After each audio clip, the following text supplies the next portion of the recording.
The first book of Samuel, otherwise called the first book of Kings. Chapter 1. Anna, the wife of Elkanah, being barren by vow and prayer, obtaineth a son, whom she called Samuel, and presenteth him to the service of God in Shiloh, according to her vow.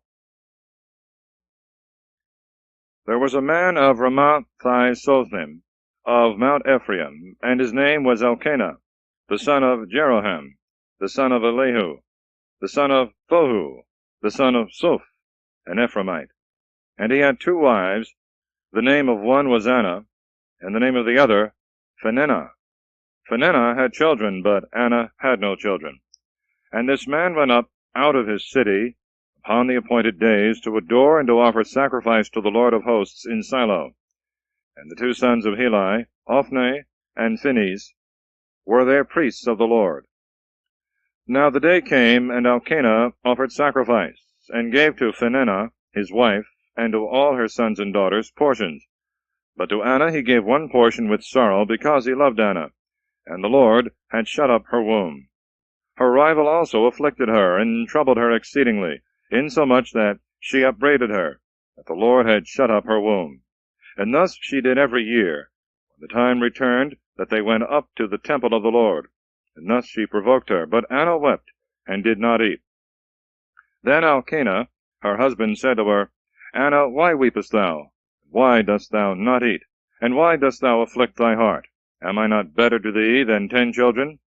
So Anna arose after she had eaten and drunk in Shiloh, and Heli the priest sitting upon a stool before the door of the temple of the Lord. As Anna had her heart full of grief, she prayed to the Lord, shedding many tears, and she made a vow, saying, O Lord of hosts, if thou wilt look down on the affliction of thy servant, and wilt be mindful of me, and not forget thy handmaid, and wilt give to thy servant a man-child, I will give him to the Lord all the days of his life, and no razor shall come upon his head.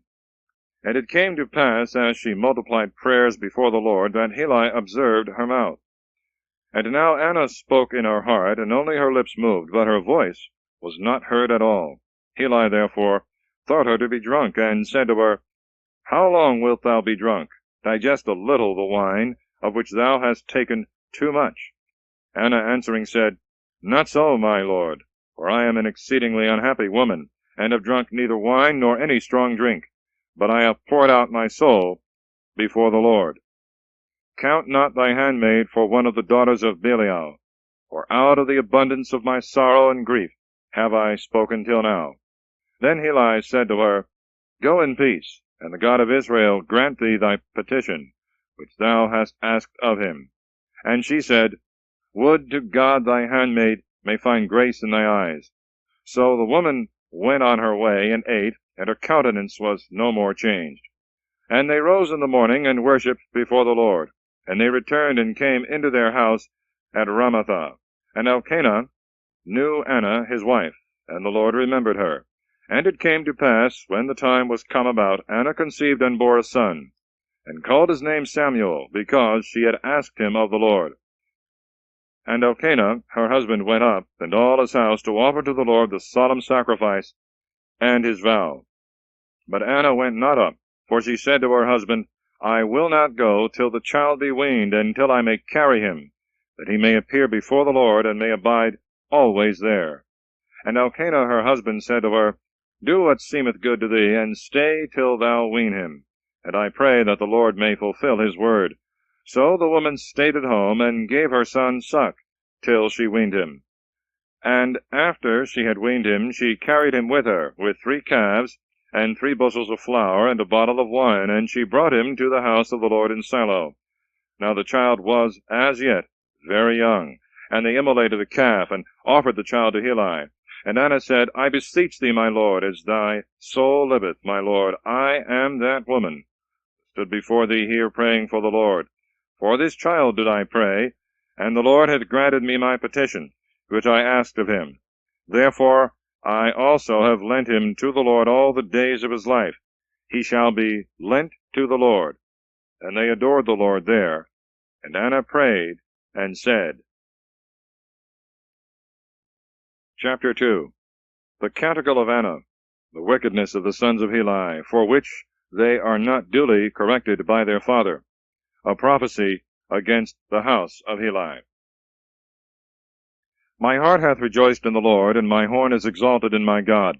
My mouth is enlarged over my enemies, because I have joyed in thy salvation. There is none holy as the Lord is, for there is none other beside thee, and there is none strong like our God. Do not multiply to speak lofty things, boasting, Let old matters depart from your mouth. For the Lord is a God of all knowledge, and to him are thoughts prepared. The bow of the mighty is overcome, and the weak are girt with strength. They that were full before have hired out themselves for bread, and the hungry are filled, so that the barren hath borne many, and she that had many children is weakened. The Lord killeth and maketh alive. He bringeth down to hell, and bringeth back again. The Lord maketh poor, and maketh rich. He humbleth, and he exalteth. He raiseth up the needy from the dust, and lifteth up the poor from the dunghill, that he may sit with princes, and hold the throne of glory. For the poles of the earth are the Lord's, and upon them he hath set the world. He will keep the feet of his saints, and the wicked shall be silent in darkness, because no man shall prevail by his own strength. The adversaries of the Lord shall fear him, and upon them shall be thunder in the heavens. The Lord shall judge the ends of the earth, and he shall give empire to his king, and shall exalt the horn of his Christ. And Elkanah went to Ramathah to his house.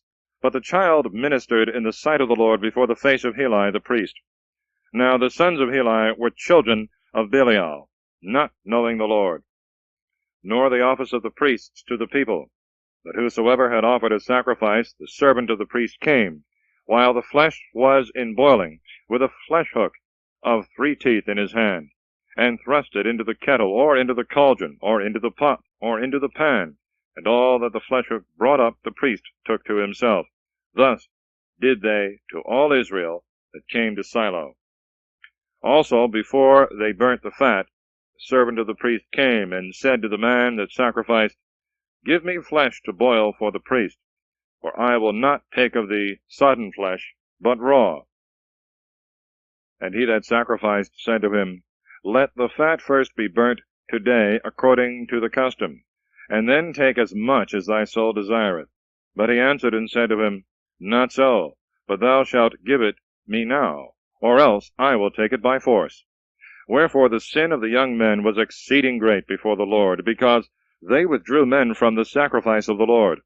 But Samuel ministered before the face of the Lord, being a child girded with a linen ephod. And his mother made him a little coat, which she brought to him on the appointed days, when she went up with her husband to offer the solemn sacrifice. And Heli blessed Elkanah and his wife, and he said to him, The Lord give thee seed of this woman, for the loan thou hast lent to the Lord. And they went to their own home. And the Lord visited Anna, and she conceived, and bore 3 sons and 2 daughters. And the child Samuel became great before the Lord. Now Heli was very old, and he heard all that his sons did to all Israel, and how they lay with the women that waited at the door of the tabernacle. And he said to them, Why do you these kinds of things, which I hear very wicked things from all the people? Do not sell my sons, for it is no good report that I hear, that you make the people of the Lord to transgress. If one man shall sin against another, God may be appeased in his behalf. But if a man shall sin against the Lord, who shall pray for him? And they hearkened not to the voice of their father, because the Lord would slay them. But the child Samuel advanced, and grew on, and pleased both the Lord and men. And there came a man of God to Heli, and said to him, Thus saith the Lord, Did I not plainly appear to thy father's house, when they were in Egypt, in the house of Pharaoh? And I chose him out of all the tribes of Israel, to be my priest, to go up to my altar, and burn incense to me, and to wear the ephod before me. And I gave to thy father's house of all the sacrifices of the children of Israel. Why have you kicked away my victims, and my gifts which I commanded to be offered in the temple? And thou hast rather honored thy sons than me, to eat the first fruits of every sacrifice of my people Israel. Wherefore thus saith the Lord, the God of Israel, I said indeed that thy house and the house of thy father should minister in my sight forever. But now saith the Lord, Far be this from me, But whosoever shall glorify me, him will I glorify. They that despise me shall be despised.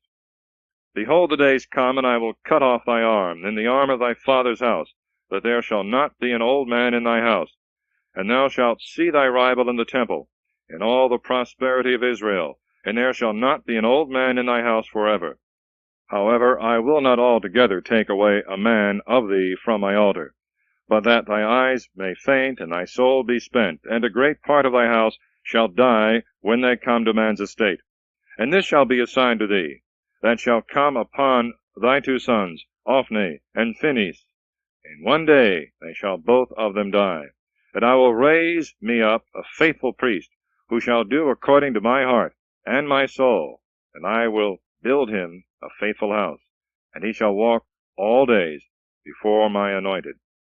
And it shall come to pass, that whosoever shall remain in thy house shall come that he may be prayed for, and shall offer a piece of silver, and a roll of bread, and shall say, Put me, I beseech thee, to somewhat of the priestly office, that I may eat a morsel of bread. Chapter 3. Samuel is 4 times called by the Lord, who revealeth to him the evil that shall fall on Heli and his house. How the child Samuel ministered to the Lord before Heli, and the word of the Lord was precious in those days. There was no manifest vision. And it came to pass one day, when Heli lay in his place, and his eyes were grown dim, that he could not see. Before the lamp of God went out, Samuel slept in the temple of the Lord, where the ark of God was. And the Lord called Samuel, and he answered, Here am I. And he ran to Heli and said, Here am I, for thou didst call me. He said, I did not call. Go back and sleep. And he went and slept. And the Lord called Samuel again, and Samuel arose and went to Heli, and said, Here am I, for thou calledst me. He answered, I did not call thee, my son. Return and sleep. Now Samuel did not yet know the Lord, neither had the word of the Lord been revealed to him. And the Lord called Samuel again the 3rd time. And he arose up and went to Heli, and said, Here I am, for thou didst call me. Then Heli understood that the Lord called the child, and he said to Samuel, Go and sleep, and if he shall call thee any more, thou shalt say, Speak, Lord, for thy servant heareth. So Samuel went and slept in his place. And the Lord came and stood, and he called, as he had called the other times, Samuel, Samuel. Samuel said, Speak, Lord, for thy servant heareth. And the Lord said to Samuel, Behold, I do a thing in Israel, and whosoever shall hear it, both his ears shall tingle. In that day I will raise up against Heli all the things I have spoken concerning his house. I will begin, and I will make an end. For I have foretold unto him that I will judge his house forever, for iniquity, because he knew that his sons did wickedly, and did not chastise them. Therefore have I sworn to the house of Heli, that the iniquity of his house shall not be expiated with victims, nor offerings forever. And Samuel slept till morning, and opened the doors of the house of the Lord. And Samuel feared to tell the vision to Heli. Then Heli called Samuel, and said, Samuel, my son. And he answered, Here am I. And he asked him, What is the word that the Lord hath spoken to thee? I beseech thee, hide it not from me. May God do so and so to thee, and add so and so, if thou hide from me one word of all that were said to thee. So Samuel told him all the words, and did not hide them from him.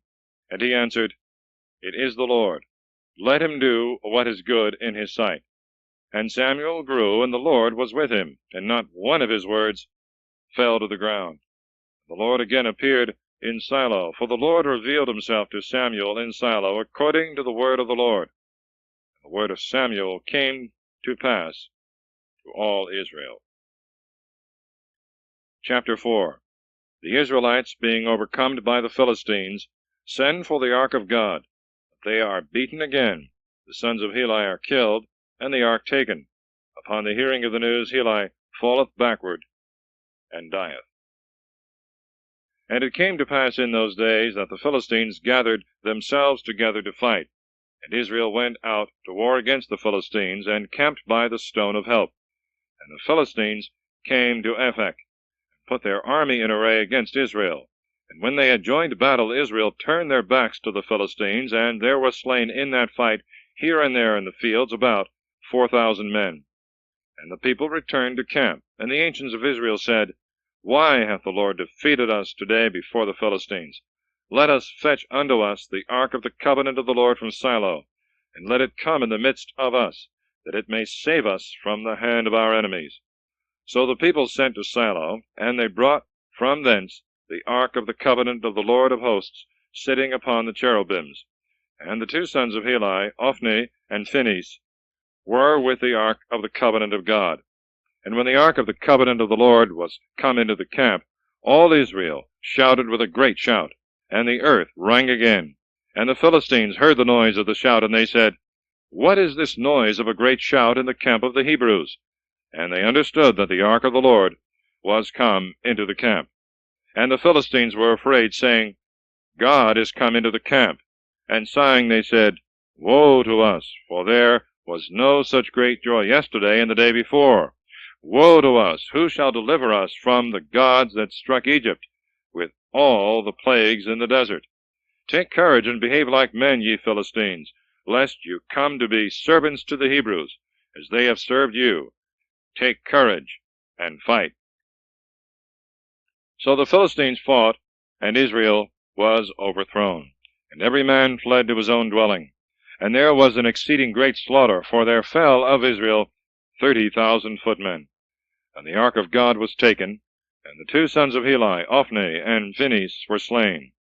And there ran a man of Benjamin out of the army, and came to Shiloh the same day, with his clothes rent, and his head strewed with dust. And when he was come, Heli sat upon a stool over against the way watching, for his heart was fearful for the ark of God. And when the man was come into the city, he told it, and all the city cried out. And Heli heard the noise of the cry, and he said, What meaneth the noise of this uproar? But he made haste, and came and told Heli. Now Heli was 98 years old, and his eyes were dim, and he could not see. And he said to Heli, I am he that came from the battle, and have fled out of the field this day. And he said to him, What is there done, my son? And he that brought the news answered and said, Israel has fled before the Philistines, and there has been a great slaughter of the people. Moreover, thy two sons, Ophni and Phinehas, are dead, and the ark of God is taken. And when he had named the ark of God, he fell from his stool backwards by the door, and broke his neck, and he died. For he was an old man, and far advanced in years, and he judged Israel 40 years. And his daughter-in-law, the wife of Phinehas, was big with child, and near her time. And hearing the news that the ark of God was taken, and her father-in-law and her husband were dead, she bowed herself and fell in labor, for her pains came upon her on a sudden. And when she was upon the point of death, they that stood about her said to her, Fear not, for thou hast borne a son. She answered them not, nor gave heed to them. And she called the child Ichabod, saying, The Lord is gone from Israel, because the ark of God was taken, and for her father-in-law and her husband. And she said, The glory is departed from Israel, because the ark of God was taken. Chapter 5. Dagon twice falleth down before the ark. The Philistines are grievously afflicted wherever the ark cometh. And the Philistines took the ark of God, and carried it from the stone of help into Azotus. And the Philistines took the ark of God, and brought it into the temple of Dagon, and set it up by Dagon. And when the Azotians arose early the next day, behold, Dagon lay upon his face on the ground before the ark of the Lord. And they took Dagon, and set him again in his place. And the next day again, when they rose in the morning, they found Dagon lying upon his face on the earth before the ark of the Lord. And the head of Dagon and both the palms of his hands were cut off upon the threshold, and only the stump of Dagon remained in its place. For this cause neither the priests of Dagon, nor any that go into the temple, tread on the threshold of Dagon in Azotus unto this day. And the hand of the Lord was heavy upon the Azotians, and he destroyed them, and afflicted Azotus and the coasts thereof with emerods. And in the villages and fields in the midst of that country there came forth a multitude of mice, and there was the confusion of a great mortality in the city. And the men of Azotus, seeing this kind of plague, said, The ark of the God of Israel shall not stay with us, for his hand is heavy upon us, and upon Dagon our God. And sending, they gathered together all the lords of the Philistines to them, and said, What shall we do with the ark of the God of Israel? And the Gethrites answered, Let the ark of the God of Israel be carried about. And they carried the ark of the God of Israel about. And while they were carrying it about, the hand of the Lord came upon every city with an exceeding great slaughter. And he smote the men of every city, both small and great. And they had emerods in their secret parts. And the Gethrites consulted together, and made themselves seats of skins. Therefore they sent the ark of God into Acharon. And when the ark of God was come into Acharon, the Acharonites cried out, saying, They have brought the ark of the God of Israel to us, to kill us and our people. They sent therefore, and gathered together all the lords of the Philistines, and they said, Send away the ark of the God of Israel, and let it return into its own place, and not kill us and our people. For there was the fear of death in every city, and the hand of God was exceeding heavy. The men also that did not die were afflicted with the emerods, and the cry of every city went up to heaven. Chapter 6. The ark is sent back to Bethsemes, where many are slain for looking through curiosity into it. Now the ark of God was in the land of the Philistines 7 months. And the Philistines called for the priests and the diviners, saying, What shall we do with the ark of the Lord? Tell us how we are to send it back to its place. And they said, If you send back the ark of the God of Israel, send it not away empty, but render unto him what you owe for sin, and then you shall be healed, and you shall know why his hand departeth not from you. They answered, What is it we ought to render unto him for sin? And they answered, According to the number of the provinces of the Philistines, you shall make 5 golden emerods, and 5 golden mice. For the same plague hath been upon you all, and upon your lords.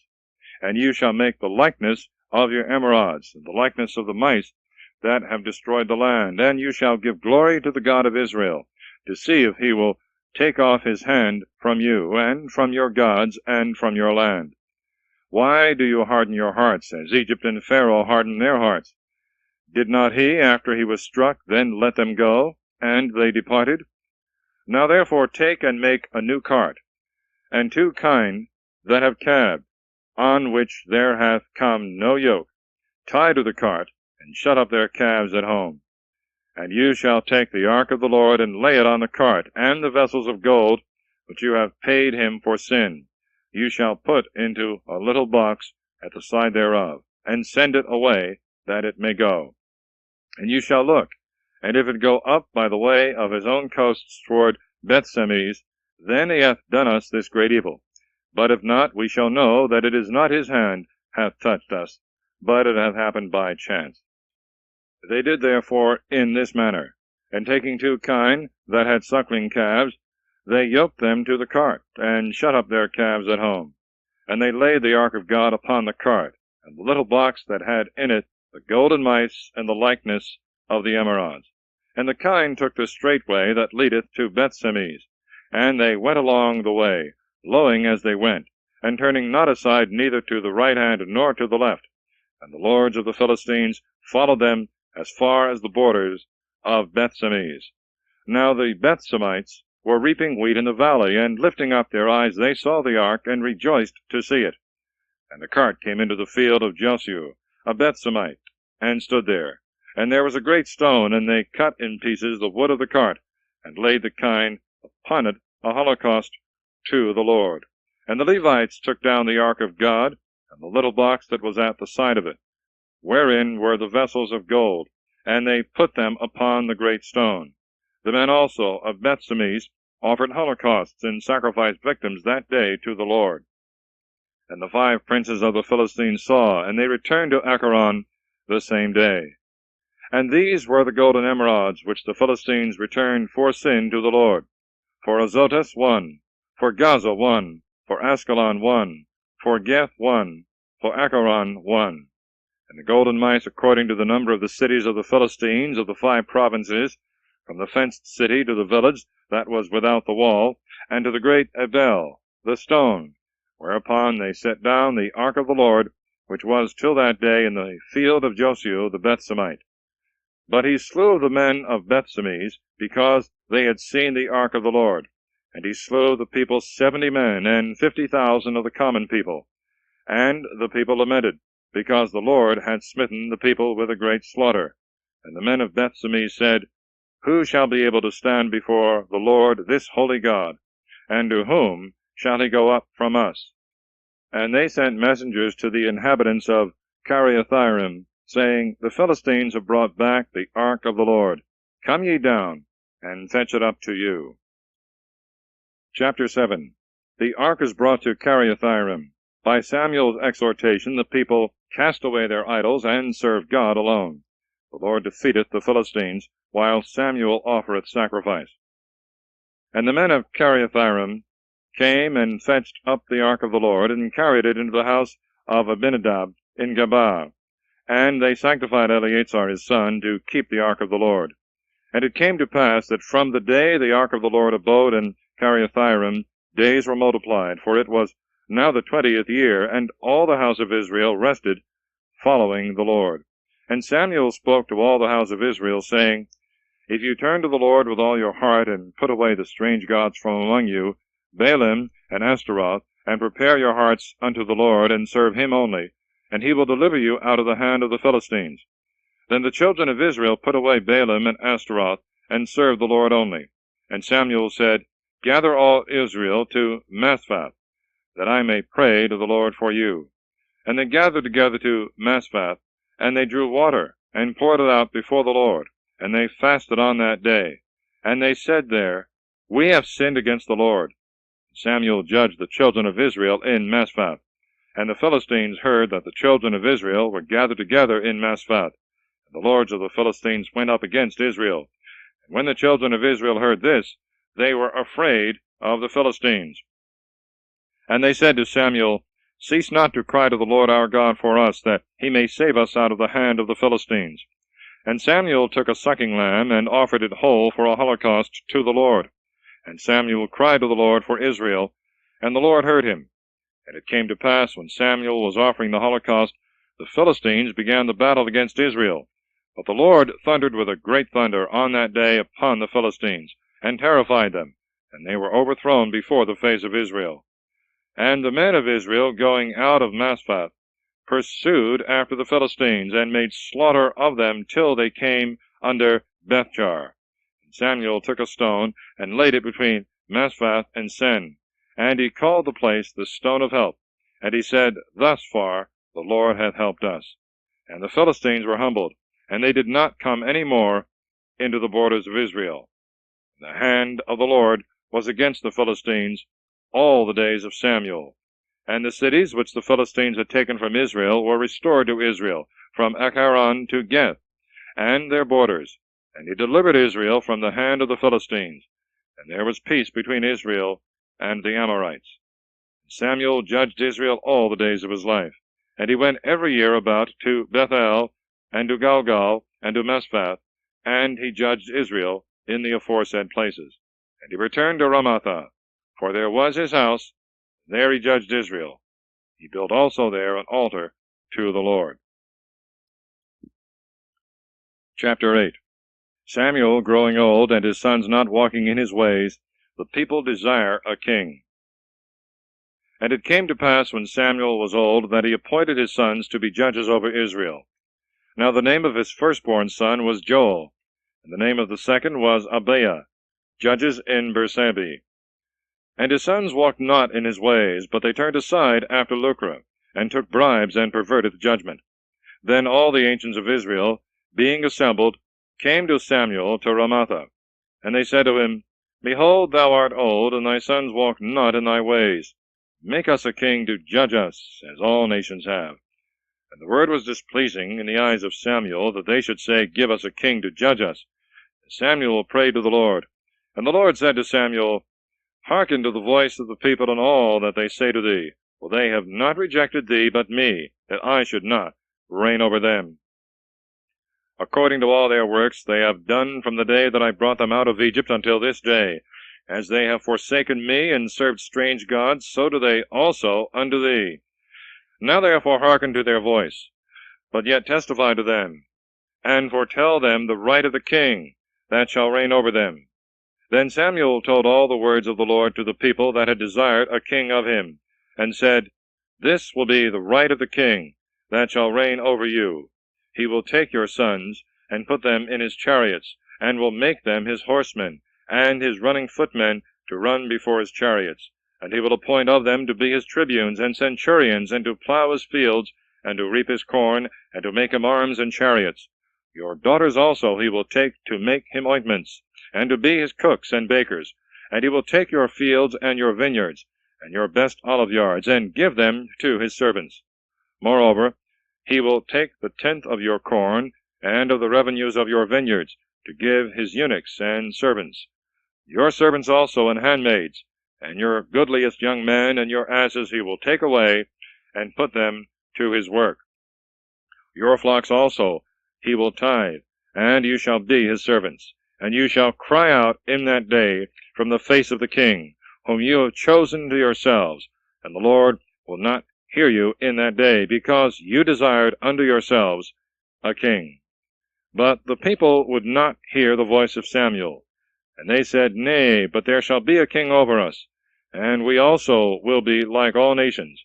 And our king shall judge us, and go out before us, and fight our battles for us. And Samuel heard all the words of the people, and rehearsed them in the ears of the Lord.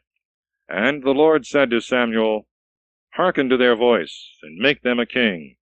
And Samuel said to the men of Israel, Let every man go to his city.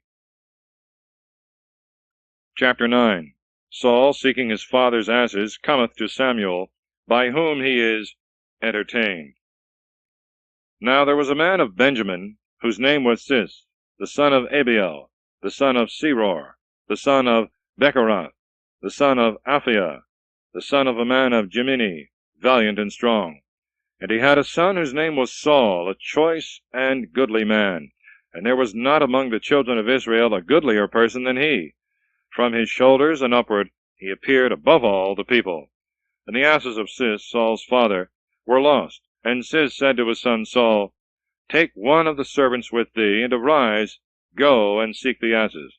And when they had passed through Mount Ephraim, and through the land of Salisa, and had not found them, they passed also through the land of Salim, and they were not there, and through the land of Jimini, and found them not.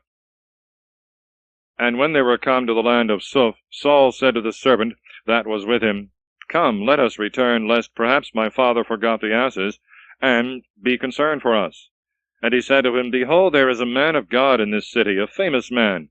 All that he saith cometh certainly to pass. Now therefore let us go thither. Perhaps he may tell us of our way, for which we are come. And Saul said to his servant, Behold, we will go, but what shall we carry to the man of God? The bread is spent in our bags, and we have no present to make to the man of God, nor anything at all. The servant answered Saul again, and said, Behold, there is found in my hand the fourth part of a sickle of silver. Let us give it to the man of God, that he may tell us our way. Now in time past in Israel, when a man went to consult God, he spoke thus, Come, let us go to the seer. For he that is now called a prophet in time past was called a seer.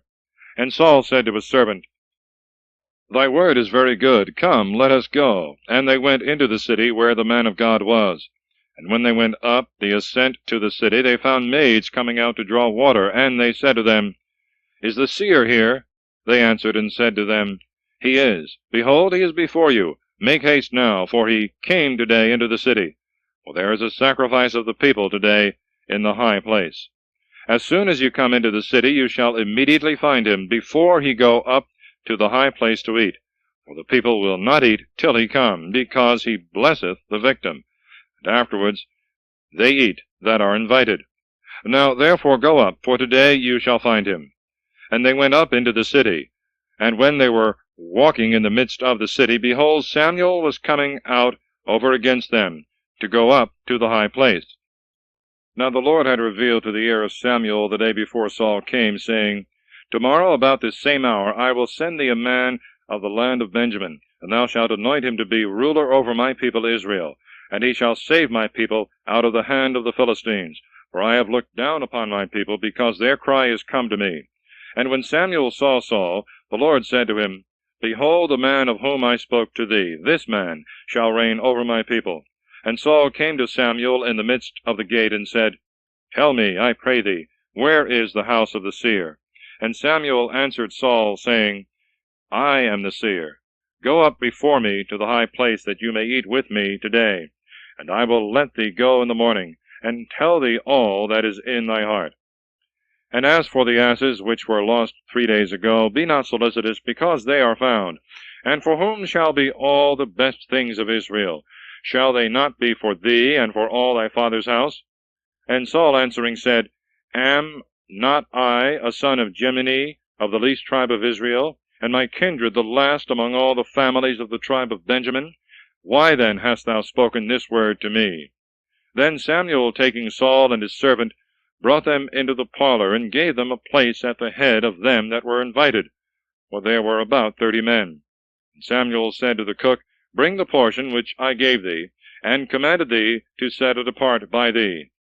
And the cook took up the shoulder, and set it before Saul. And Samuel said, Behold what is left, set it before thee, and eat, because it was kept of purpose for thee, when I invited the people. And Saul ate with Samuel that day. And they went down from the high place into the town, and he spoke with Saul upon the top of the house. And he prepared a bed for Saul on top of the house, and he slept. And when they were risen in the morning, and it began now to be light, Samuel called Saul on the top of the house, saying, Arise, that I may let thee go. And Saul arose, and they went out, both of them, to wit, he and Samuel.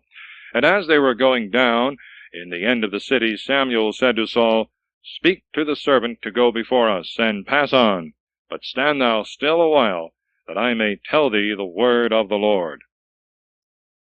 End of side 1, please.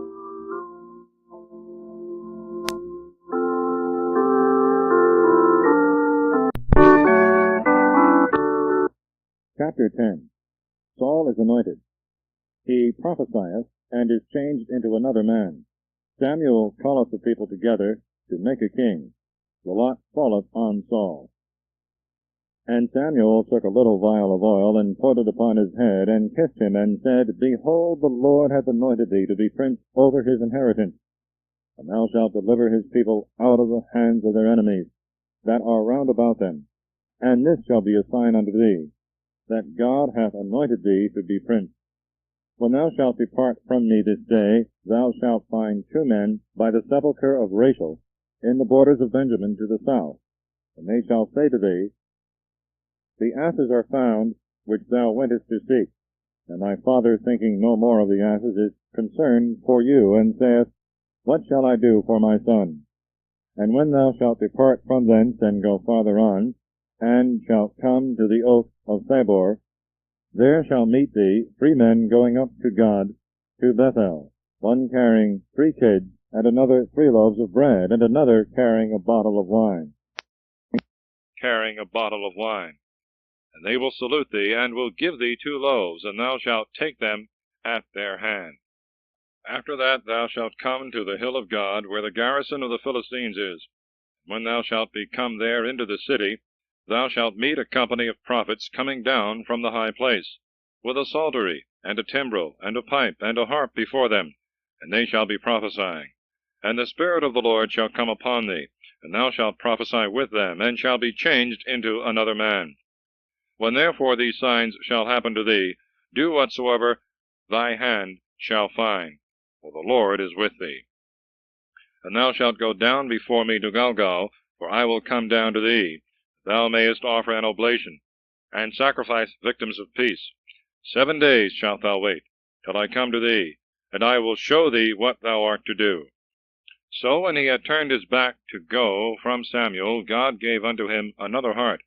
And all these things came to pass that day. And they came to the foresaid hill, and behold, a company of prophets met him. And the Spirit of the Lord came upon him, and he prophesied in the midst of them. And all that had known him yesterday and the day before, seeing that he was with the prophets, and prophesied, said to each other, What is this that hath happened to the son of Cis? Is Saul also among the prophets? And when he had made an end of prophesying, he came to the high place. And Saul's uncle said to him and to his servant, Whither went you? They answered, To seek the asses. And not finding them, we went to Samuel. And his uncle said to him, Tell me what Samuel said to thee. And Saul said to his uncle, He told us that the asses were found, but of the matter of the kingdom of which Samuel had spoken to him, he told him not. And Samuel called together the people to the Lord in Mizpah. And he said to the children of Israel, Thus saith the Lord, the God of Israel, I brought up Israel out of Egypt, and delivered you from the hand of the Egyptians, and from the hand of all the kings who afflicted you. But you this day have rejected your God, who only hath saved you out of all your evils and your tribulations. And you have said, Nay, but set a king over us. Now therefore stand before the Lord by your tribes and by your families. And Samuel brought to him all the tribes of Israel, and the lot fell on the tribe of Benjamin. And he brought the tribe of Benjamin and the kindreds thereof, and the lot fell upon the kindred of Mitri, and it came to Saul the son of Cis. They sought him therefore, and he was not found. And after this they consulted the Lord, whether he would come thither. And the Lord answered, Behold, he is hidden at home. And they ran and fetched him thence, and he stood in the midst of the people, and he was higher than any of the people from the shoulders and upward. And Samuel said to all the people, Surely you see him whom the Lord hath chosen, that there is none like him among all the people. And all the people cried and said, God save the king. And Samuel told the people the law of the kingdom, and wrote it in a book, and laid it up before the Lord. And Samuel sent away all the people, every one to his own house. Saul also departed to his own house in Gabaa. And there went with him a part of the army, whose hearts God had touched. But the children of Belial said, Shall this fellow be able to save us? And they despised him, and brought him no presents. But he dissembled as though he heard not. Chapter 11. Saul defeateth the Ammonites, and delivereth Jabesh-Galad. And it came to pass about a month after this, that Naas the Ammonite came up, and began to fight against Jabesh-Galad. And all the men of Jabesh said to Naas, Make a covenant with us, and we will serve thee. And Naas the Ammonite answered them, On this condition will I make a covenant with you, that I may pluck out all your right eyes, and make you a reproach to all Israel. And the ancients of Jabesh said to him, Allow us 7 days, that we may send messengers to all the coasts of Israel. And if there be no one to defend us, we will come out to thee. The messengers therefore came to Gabaa of Saul, and they spoke these words in the hearing of the people. And all the people lifted up their voices and wept. And behold, Saul came, following oxen out of the field, and he said, What aileth the people, that they weep? And they told him the words of the men of Jabesh. And the Spirit of the Lord came upon Saul, when he had heard these words, and his anger was exceedingly kindled. And taking both the oxen, he cut them in pieces, and he sent them into all the coasts of Israel by messengers, saying, Whosoever shall not come forth and follow Saul and Samuel, so shall it be done to his oxen. And the fear of the Lord fell upon the people, and they went out as one man. And he numbered them in Bezek, and there were of the children of Israel 300,000, and of the men of Judah 30,000. And they said to the messengers that came, Thus shall you say to the men of Jabesh-Galad, Tomorrow, when the sun shall be hot, you shall have relief. The messengers therefore came and told the men of Jabesh, and they were glad. And they said, In the morning we will come out to you, and you shall do what you please with us. And it came to pass, when the morrow was come, that Saul put the people in 3 companies. And he came into the midst of the camp in the morning watch, and he slew the Ammonites until the day grew hot, and the rest were scattered, so that 2 of them were not left together. And the people said to Samuel, Who is he that said, Shall Saul reign over us? Bring the men, we will kill them. And Saul said, No man shall be killed this day, because the Lord this day hath wrought salvation in Israel. And Samuel said to the people, Come and let us go to Gilgal, and let us renew the kingdom there. And all the people went to Gilgal, and there they made Saul king before the Lord in Gilgal. And they sacrificed 3 victims of peace before the Lord. And there Saul and all the men of Israel rejoiced exceedingly. Chapter 12. Samuel's integrity is acknowledged. God showeth by a sign from heaven that they had done ill in asking for a king. And Samuel said to all Israel, Behold, I have hearkened to your voice in all that you said to me, and have made a king over you. And now the king goeth before you. But I am old and grey-headed, and my sons are with you, having then conversed with you from my youth unto this day. Behold, here I am. Speak of me before the Lord, and before his anointed, whether I have taken any man's ox or ass, if I have wronged any man, if I have oppressed any man, if I have taken a bribe at any man's hand, and I will despise it this day, and will restore it to you. And they said, Thou hast not wronged us, nor oppressed us, nor taken aught at any man's hand. And he said to them, The Lord is witness against you, and his anointed is witness this day, that you have not found anything in my hand. And they said, He is witness. And Samuel said to the people, It is the Lord who made Moses and Aaron, and brought our fathers out of the land of Egypt.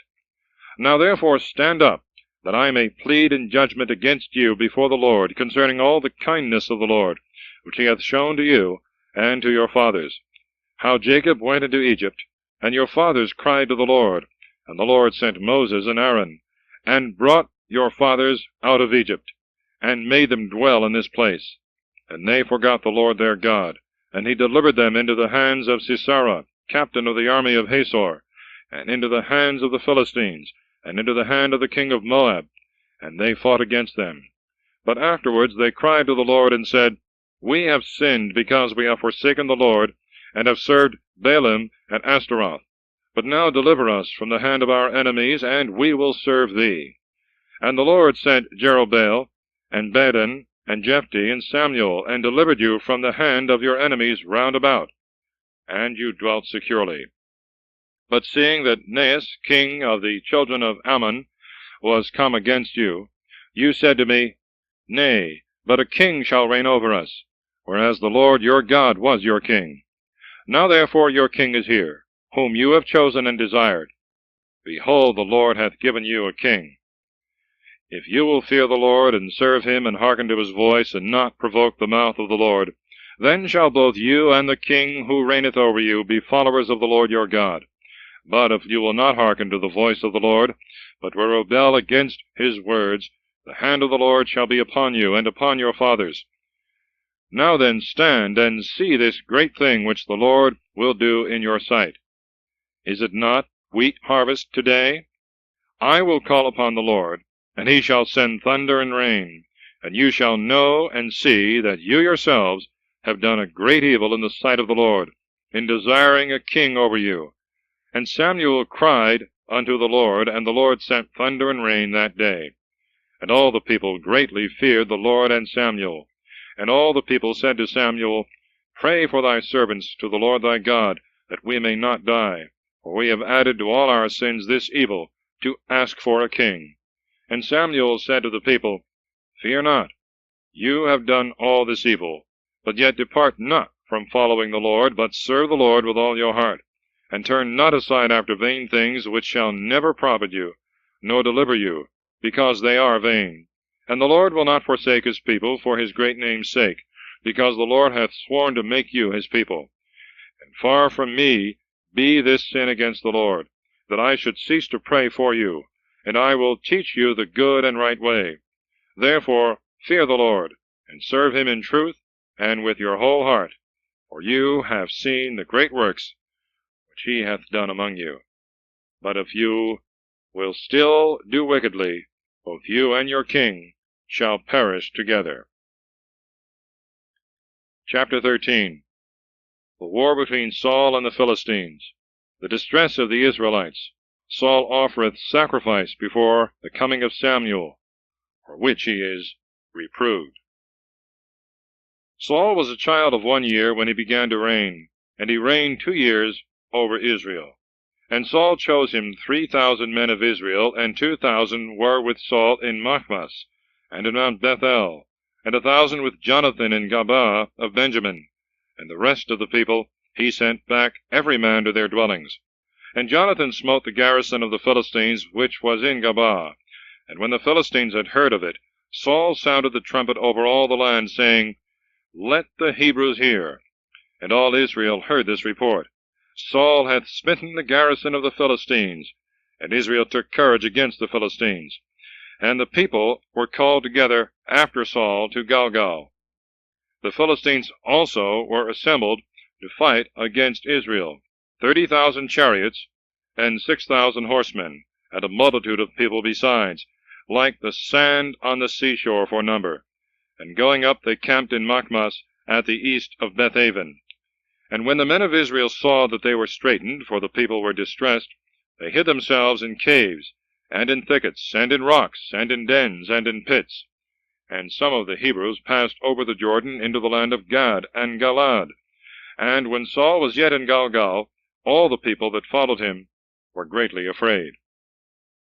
And he waited 7 days, according to the appointment of Samuel.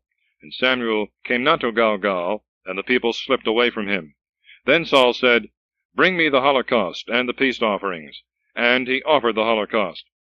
And when he had made an end of offering the holocaust, behold, Samuel came, and Saul went forth to meet him, and salute him. And Samuel said to him, What hast thou done? Saul answered, Because I saw that the people slipped from me, and thou wast not come according to the days appointed, and the Philistines were gathered together in Machmas, I said, Now will the Philistines come down upon me in Gilgal, and I have not appeased the face of the Lord. Forced by necessity, I offer the holocaust. And Samuel said to Saul, Thou hast done foolishly, and hast not kept the commandments of the Lord thy God, which he commanded thee. And if thou hadst not done thus, the Lord would now have established thy kingdom over Israel forever. But thy kingdom shall not continue. The Lord hath sought him a man according to his own heart, and him hath the Lord commanded to be prince over his people, because thou hast not observed that which the Lord commanded. And Samuel arose and went up from Gilgal to Gabaa of Benjamin. And the rest of the people went up after Saul to meet the people who fought against them, going from Gilgal to Gabaa in the hill of Benjamin. And Saul numbered the people that were found with him, about 600 men. And Saul and Jonathan his son, and the people that were present with them, were in Gabaa of Benjamin, but the Philistines encamped in Machmas. And there went out of the camp of the Philistines 3 companies to plunder. One company went towards the way of Ephraim to the land of Sual, and another went by the way of Bethoron, and the third turned to the way of the border, above the valley of Seboim, towards the desert. Now there was no smith to be found in all the land of Israel, for the Philistines had taken this precaution, lest the Hebrews should make them swords or spears. So all Israel went down to the Philistines to sharpen every man his plowshare, and his spade, and his axe, and his rake, so that their shares, and their spades, and their forks, and their axes were blunt, even to the goad, which was to be mended. And when the day of battle was come, there was neither sword nor spear found in the hand of any of the people that were with Saul and Jonathan, except Saul and Jonathan his son. And the army of the Philistines went out in order to advance further in Machmas. Chapter 14. Jonathan attacketh the Philistines, a miraculous victory. Saul's unadvised oath, by which Jonathan is put in danger of his life, but is delivered by the people. Now it came to pass one day that Jonathan the son of Saul said to the young man that bore his armor, Come, and let us go over to the garrison of the Philistines, which is on the other side of yonder place. But he told not this to his father. And Saul abode in the uttermost part of Gabaa, under the pomegranate tree, which was in Magron, and the people with him were about 600 men. And Achias the son of Achitob, brother to Ichabod the son of Phinehas, the son of Heli, the priest of the Lord in Silo, wore the ephod, and the people knew not whither Jonathan was gone. Now there were between the ascents by which Jonathan sought to go over to the garrison of the Philistines rocks standing up on both sides, and steep cliffs like teeth on the one side, and on the other the name of the one was Bozez, and the name of the other was Sini. One rock stood out towards the north over against Machmas, and the other to the south over against Gabaa. And Jonathan said to the young man that bore his armor, Come, let us go over to the garrison of these uncircumcised. It may be the Lord will do for us, because it is easy for the Lord to save either by many or by few. And his armor-bearer said to him, Do all that pleaseth thy mind. Go whither thou wilt, and I will be with thee wheresoever thou hast a mind. And Jonathan said, Behold, we will go over to these men. And when we shall be seen by them, if they shall speak thus to us, Stay till we come to you. Let us stand still in our place, and may not go up to them. But if they shall say, Come up to us, let us go up, because the Lord hath delivered them into our hands, this shall be a sign unto us. So both of them discovered themselves to the garrison of the Philistines. And the Philistines said, Behold, the Hebrews come forth out of the holes wherein they were hid. And the men of the garrison spoke to Jonathan and to his armor-bearer, and said, Come up to us, and we will show you a thing. And Jonathan said to his armor-bearer, Let us go up, follow me, for the Lord hath delivered them into the hands of Israel. And Jonathan went up creeping on his hands and feet, and his armor-bearer after him. And some fell before Jonathan, others his armor-bearer slew as he followed him. And the first slaughter which Jonathan and his armor-bearer made was of about 20 men, within half an acre of land, which a yoke of oxen is wont to plow in a day. And there was a miracle in the camp, through the fields, yea, and all the people of their garrison, who had gone out to plunder, were amazed, and the earth trembled, and it happened as a miracle from God. And the watchmen of Saul, who were in Gabaa of Benjamin, looked, and behold, a multitude overthrown, and fleeing this way and that. And Saul said to the people that were with him, Look, and see who is gone from us. And when they had sought, it was found that Jonathan and his armor-bearer were not there. And Saul said to Achias, Bring the ark of the Lord, for the ark of God was there that day with the children of Israel. And while Saul spoke to the priest, there arose a great uproar in the camp of the Philistines, and it increased by degrees, and was heard more clearly. And Saul said to the priest, Draw in thy hand. Then Saul and all the people that were with him shouted together, and they came to the place of the fight. And behold, every man's sword was turned upon his neighbor, and there was a very great slaughter. Moreover, the Hebrews that had been with the Philistines yesterday and the day before, and went up with them into the camp, returned to be with the Israelites who were with Saul and Jonathan. And all the Israelites that had hid themselves in Mount Ephraim, hearing that the Philistines fled, joined themselves with their countrymen in the fight. And there were with Saul about 10,000 men. And the Lord saved Israel that day, and the fight went on as far as Bethaven. And the men of Israel were joined together that day, and Saul adjured the people, saying, Cursed be the man that shall eat food till evening, till I be revenged of my enemies. So none of the people tasted any food. And all the common people came into a forest, in which there was honey upon the ground. And when the people came into the forest, behold, the honey dropped, but no man put his hand to his mouth, for the people feared the oath. But Jonathan had not heard when his father adjured the people, and he put forth the end of the rod, which he had in his hand, and dipped it in a honeycomb, and he carried his hand to his mouth, and his eyes were enlightened. And one of the people answering said, Thy father hath bound the people with an oath, saying, Cursed be the man that shall eat any food this day. And the people were faint. And Jonathan said, My father hath troubled the land. You have seen yourselves that my eyes are enlightened, because I tasted a little of this honey. How much more if the people had eaten of the prey of their enemies, which they found? Had there not been made a greater slaughter among the Philistines? So they smote that day the Philistines from Machmas to Ailon, and the people were wearied exceedingly. And falling upon the spoils, they took sheep and oxen and calves, and slew them on the ground, and the people ate them with the blood. And they told Saul that the people had sinned against the Lord. eating with the blood. And he said, You have transgressed. Roll here to me now a great stone. And Saul said, Disperse yourselves among the people, and tell them to bring me every man his ox and his ram, and slay them upon this stone, and eat, and you shall not sin against the Lord in eating with the blood. So all the people brought every man his ox with him till the night, and slew them there. And Saul built an altar to the Lord, and he then first began to build an altar to the Lord. And Saul said, Let us fall upon the Philistines by night, and destroy them till the morning light, and let us not leave a man of them. And the people said, Do all that seemeth good in thy eyes. And the priest said, Let us draw near hither unto God.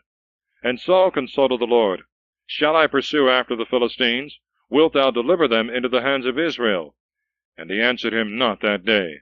And Saul said, Bring hither all the corners of the people, and know and see by whom this sin hath happened today. As the Lord liveth, who is the Saviour of Israel, if it was done by Jonathan my son, he shall surely die. In this none of the people gainsaid him. And he said to all Israel, Be you on one side, and I with Jonathan my son will be on the other side. And the people answered Saul, Do what seemeth good in thy eyes. And Saul said to the Lord, O Lord God of Israel, give a sign by which we may know what the meaning is that thou answerest not thy servant today. If this iniquity be in me, or in my son Jonathan, give a proof. Or if this iniquity be in thy people, give holiness. And Jonathan and Saul were taken, and the people escaped. And Saul said, Cast lots between me and Jonathan my son. And Jonathan was taken. And Saul said to Jonathan, Tell me what thou hadst done. And Jonathan told him, and said, I did but taste a little honey with the end of the rod, which was in my hand, and behold, I must die. And Saul said, May God do so and so to me, and add still more, for dying thou shalt die, O Jonathan. And the people said to Saul, Shall Jonathan then die, who hath wrought this great salvation in Israel? This must not be. As the Lord liveth, there shall not one hair of his head fall to the ground, for he hath wrought with God this day. So the people delivered Jonathan, that he should not die. And Saul went back, and did not pursue after the Philistines. And the Philistines went to their own places. And Saul, having his kingdom established over Israel, fought against all his enemies round about, against Moab, and against the children of Ammon, and Edom, and the kings of Sobah, and the Philistines, and whithersoever he turned himself, he overcame. And gathering together an army, he defeated Amalek, and delivered Israel from the hand of them that spoiled them. And the sons of Saul were Jonathan, and Jesui, and Melchishua, and the names of his two daughters. The name of the firstborn was Merob, and the name of the younger, Michal. And the name of Saul's wife was Achinoam, the daughter of Achimaas.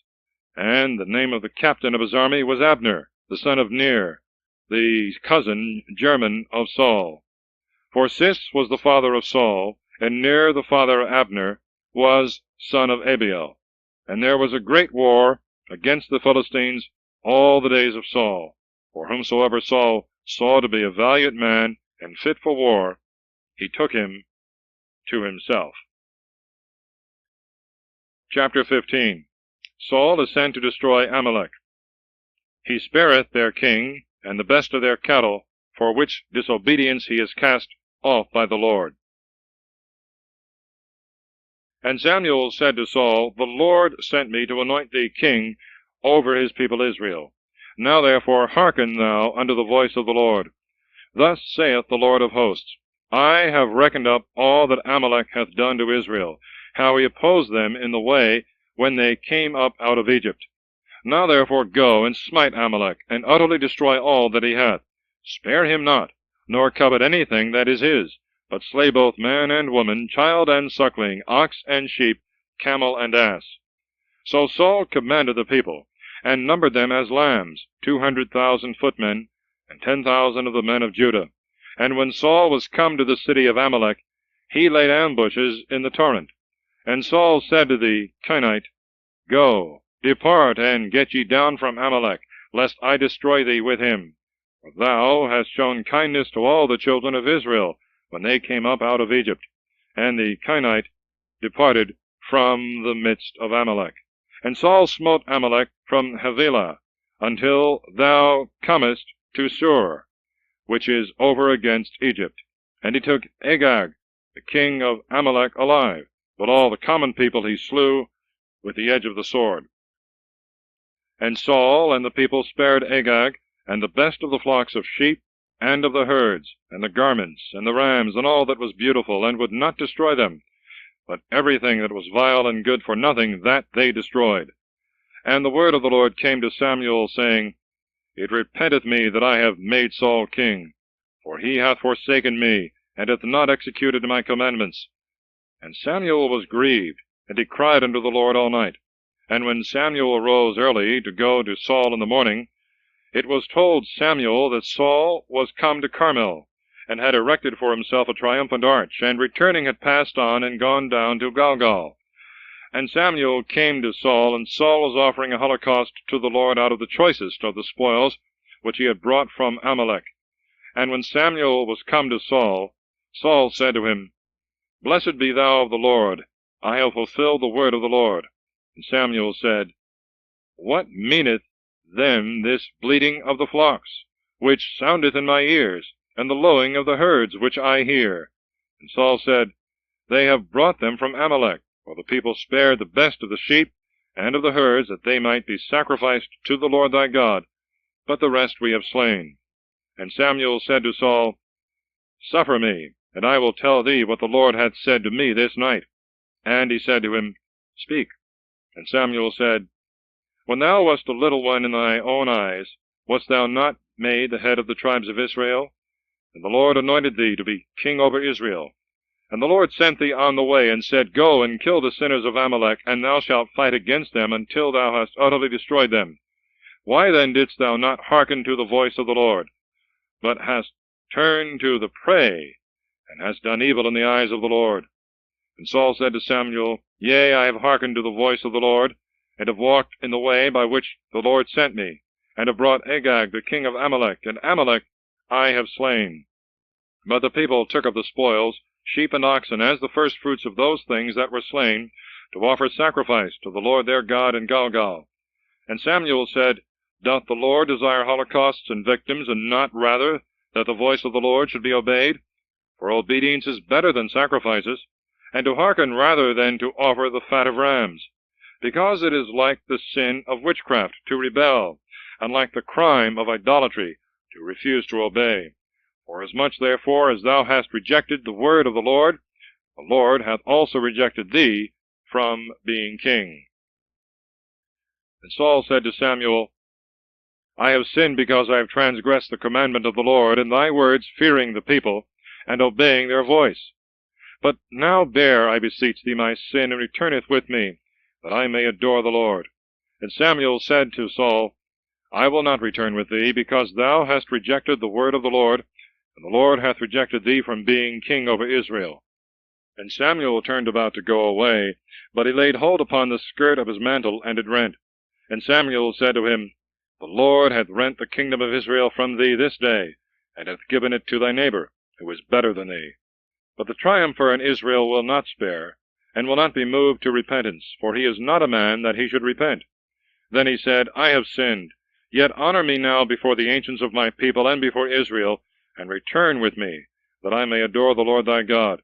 So Samuel turned again after Saul, and Saul adored the Lord. And Samuel said, Bring hither to me Agag the king of Amalek. And Agag was presented to him very fat and trembling. And Agag said, Doth bitter death separate in this manner? And Samuel said, As thy sword hath made women childless, so shall thy mother be childless among women. And Samuel hewed him in pieces before the Lord in Gilgal. And Samuel departed to Ramathah, but Saul went up to his house in Gabaa. And Samuel saw Saul no more till the day of his death. Nevertheless Samuel mourned for Saul, because the Lord repented that he had made him king over Israel. Chapter 16. Samuel is sent to Bethlehem, where he anointeth David, who is taken into Saul's family. And the Lord said to Samuel, How long wilt thou mourn for Saul, whom I have rejected from reigning over Israel. Fill thy horn with oil, and come, that I may send thee to Isai the Bethlehemite, for I have provided me a king among his sons. And Samuel said, How shall I go? For Saul will hear of it, and he will kill me. And the Lord said, Thou shalt take with thee a calf of the herd, and thou shalt say, I am come to sacrifice to the Lord. And thou shalt call Isai to the sacrifice, and I will show thee what thou art to do, and thou shalt anoint him whom I shall show to thee. Then Samuel did as the Lord had said to him. And he came to Bethlehem, and the ancients of the city wondered, and meeting him they said, Is thy coming hither peaceable? And he said, It is peaceable. I am come to offer sacrifice to the Lord. Be ye sanctified, and come with me to the sacrifice. And he sanctified Isai and his sons, and called them to the sacrifice. And when they were come in, he saw Eliab, and said, Is the Lord's anointed before him? And the Lord said to Samuel, Look not on his countenance, nor on the height of his stature, because I have rejected him.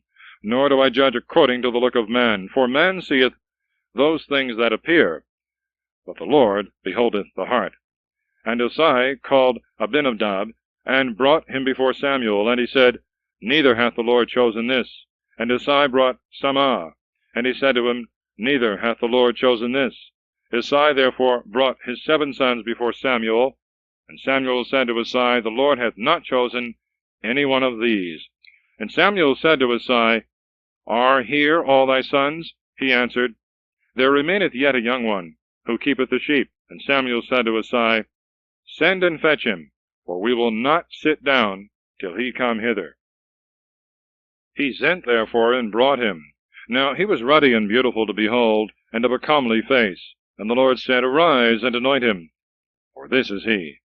Then Samuel took the horn of oil, and anointed him in the midst of the brethren. And the Spirit of the Lord came upon David from that day forward. And Samuel rose up, and went to Ramathah. But the Spirit of the Lord departed from Saul, and an evil spirit from the Lord troubled him. And the servants of Saul said to him, Behold, now an evil spirit from God troubleth thee. Let our Lord give orders, and thy servants who are before thee will seek out a man skillful in playing on the harp, that when the evil spirit from the Lord is upon thee, he may play with his hand, and thou mayest bear it more easily. And Saul said to his servants, Provide me, then, some man that can play well, and bring him to me. And one of the servants answering said, Behold, I have seen a son of Isai the Bethlehemite, a skillful player, and one of great strength, and a man fit for war, and prudent in his words, and a comely person, and the Lord is with him. Then Saul sent messengers to Isai, saying, Send me David thy son, who is in the pastures. And Isai took an ass laden with bread, and a bottle of wine, and a kid of the flock, and sent them by the hand of David his son to Saul. And David came to Saul, and stood before him, and he loved him exceedingly, and made him his armor-bearer. And Saul sent to Isai, saying, Let David stand before me, for he hath found favor in my sight. So whensoever the evil spirit from the Lord was upon Saul, David took his harp, and played with his hand, and Saul was refreshed, and was better, for the evil spirit departed from him. Chapter 17. War with the Philistines. Goliath challengeth Israel. He is slain by David. Now the Philistines, gathering together with their troops to battle, assembled at Socoh of Judah, and camped between Socoh and Azekah in the borders of Domim.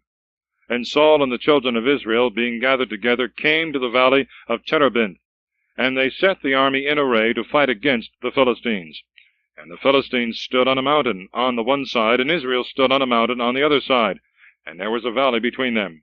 And there went out a man baseborn from the camp of the Philistines, named Goliath, of Gath, whose height was 6 cubits and a span. And he had a helmet of brass upon his head, and he was clothed with a coat of mail with scales, and the weight of his coat of mail was 5,000 sickles of brass. And he had greaves of brass on his legs, and a buckler of brass covered his shoulders. And the staff of his spear was like a weaver's beam, and the head of his spear weighed 600 sickles of iron. And his armor-bearer went before him. And standing he cried out to the bands of Israel, and said to them, Why are you come out prepared to fight? Am I not a Philistine, and you the servants of Saul? Choose out a man of you, and let him come down and fight hand to hand. If he be able to fight with me and kill me, we will be servants to you. But if I prevail against him and kill him, you shall be servants and shall serve us. And the Philistine said, I have defied the bands of Israel this day. Give me a man, and let him fight with me hand to hand. And Saul and all the Israelites, hearing these words of the Philistine, were dismayed and greatly afraid. Now David was the son of that Ephrathite of Bethlehem, Judah, before mentioned, whose name was Isai, who had 8 sons, and was an old man in the days of Saul, and of great age among men. And his 3 eldest sons followed Saul to the battle. And the names of his 3 sons that went to the battle were Eliab the firstborn, and the second Abinadab, and the third Shammah. But David was the youngest. So the 3 eldest, having followed Saul, David went and returned from Saul to feed his father's flock at Bethlehem. Now the Philistine came out morning and evening, and presented himself 40 days. And Isai said to David his son, Take for thy brethren an ephah of frumenty, and these 10 loaves, and run to the camp to thy brethren. And carry these 10 little cheeses to the tribune, and go see thy brethren, if they are well, and learn with whom they are placed. But Saul and they and all the children of Israel were in the valley of Terebinth, fighting against the Philistines. David therefore arose in the morning, and gave the charge of the flock to the keeper, and went away loaded as Isai had commanded him. And he came to the place of Magala, and to the army which was going out to fight, and shouted for the battle. For Israel had put themselves in array, and the Philistines who stood against them were prepared. And David, leaving the vessels which he had brought under the care of the keeper of the baggage, ran to the place of the battle, and asked if all things went well with his brethren. And as he talked with them, that base-born man, whose name was Goliath, the Philistine of Gath, showed himself coming up from the camp of the Philistines, and he spoke according to the same words. And David heard them. And all the Israelites, when they saw the man, fled from his face, fearing him exceedingly. And someone of Israel said, Have you seen this man that has come up? For he has come up to defy Israel. And the man that shall slay him, the king will enrich with great riches, and will give him his daughter, and will make his father's house free from tribute in Israel. And David spoke to the men that stood by him, saying, What shall be given to the man that shall kill this Philistine, and shall take away the reproach from Israel? For who is this uncircumcised Philistine, that he should defy the armies of the living God? And the people answered him the same words, saying, These things shall be given to the man that shall slay him. Now when Eliab, his eldest brother, heard this, when he was speaking with others, he was angry with David, and said, Why camest thou hither? And why didst thou leave those few sheep in the desert? I know thy pride, and the wickedness of thy heart, that thou art come down to see the battle. And David said, What have I done? Is there not cause to speak? And he turned a little aside from him to another, and said the same word. And the people answered him as before. And the words which David spoke were heard, and were rehearsed before Saul. And when he was brought to him, he said to him, Let not any man's heart be dismayed in him. I thy servant will go, and will fight against the Philistine. And Saul said to David, Thou art not able to withstand this Philistine, nor to fight against him. For thou art but a boy, but he is a warrior from his youth. And David said to Saul, Thy servant kept his father's sheep, and there came a lion or a bear, and took a ram out of the midst of the flock. And I pursued after them, and struck them, and delivered it out of their mouth. And they rose up against me, and I caught them by the throat, and I strangled and killed them. For I, thy servant, have killed both a lion and a bear, and this uncircumcised Philistine shall be also as one of them. I will go now, and take away the reproach of the people. For who is this uncircumcised Philistine, who hath dared to curse the army of the living God? And David said, The Lord, who delivered me out of the paw of the lion, and out of the paw of the bear, he will deliver me out of the hand of this Philistine. And Saul said to David, Go, and the Lord be with thee. And Saul clothed David with his garments, and put a helmet of brass upon his head, and armed him with a coat of mail. And David, having girded his sword upon his armor, began to try if he could walk in the armor, for he was not accustomed to it. And David said to Saul, I cannot go thus, for I am not used to it. And he laid them off. And he took his staff, which he had always in his hands, and chose him 5 smooth stones out of the brook, and put them into the shepherd's scrip, which he had with him. And he took a sling in his hand, and went forth against the Philistine. And the Philistine came on, and drew nigh against David, and his armor-bearer before him. And when the Philistine looked and beheld David, he despised him, for he was a young man, ruddy, and of a comely countenance. And the Philistine said to David, Am I a dog, that thou comest to me with a staff? And the Philistine cursed David by his gods. And he said to David, Come to me, and I will give thy flesh to the birds of the air, and to the beasts of the earth. And David said to the Philistine, Thou comest to me with a sword, and with a spear, and with a shield, but I come to thee in the name of the Lord of hosts, the God of the armies of Israel, which thou hast defied. This day, and the Lord will deliver thee into my hand, and I will slay thee, and take away thy head from thee. And I will give the carcasses of the army of the Philistines this day to the birds of the air, and to the beasts of the earth, that all the earth may know that there is a God in Israel. And all this assembly shall know that the Lord saveth not with sword and spear, for it is his battle, and he will deliver you into our hands. And when the Philistine arose and was coming, and drew nigh to meet David, David made haste, and ran to the fight to meet the Philistine.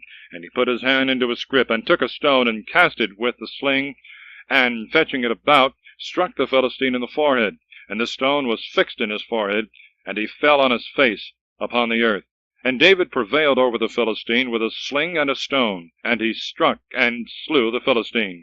And as David had no sword in his hand, he ran and stood over the Philistine, and took his sword, and drew it out of the sheath, and slew him, and cut off his head. And the Philistines, seeing that their champion was dead, fled away. And the men of Israel and Judah, rising up, shouted, and pursued after the Philistines, till they came to the valley and to the gates of Acaron. And there fell many wounded of the Philistines in the way of Saaraim, and as far as Geth, and as far as Acaron. And the children of Israel, returning after they had pursued the Philistines, fell upon their camp. And David, taking the head of the Philistine, brought it to Jerusalem, but his armor he put in his tent. Now at the time that Saul saw David going out against the Philistines, he said to Abner, the captain of the army, Of what family is this young man descended, Abner? And Abner said, As thy soul liveth, O king, I know not. And the king said, Inquire thou, whose son this man is. And when David was returned after the Philistine was slain, Abner took him, and brought him in before Saul, with the head of the Philistine in his hand. And Saul said to him, Young man, of what family art thou? And David said, I am the son of thy servant Isai, the Bethlehemite. End of Side 2, please.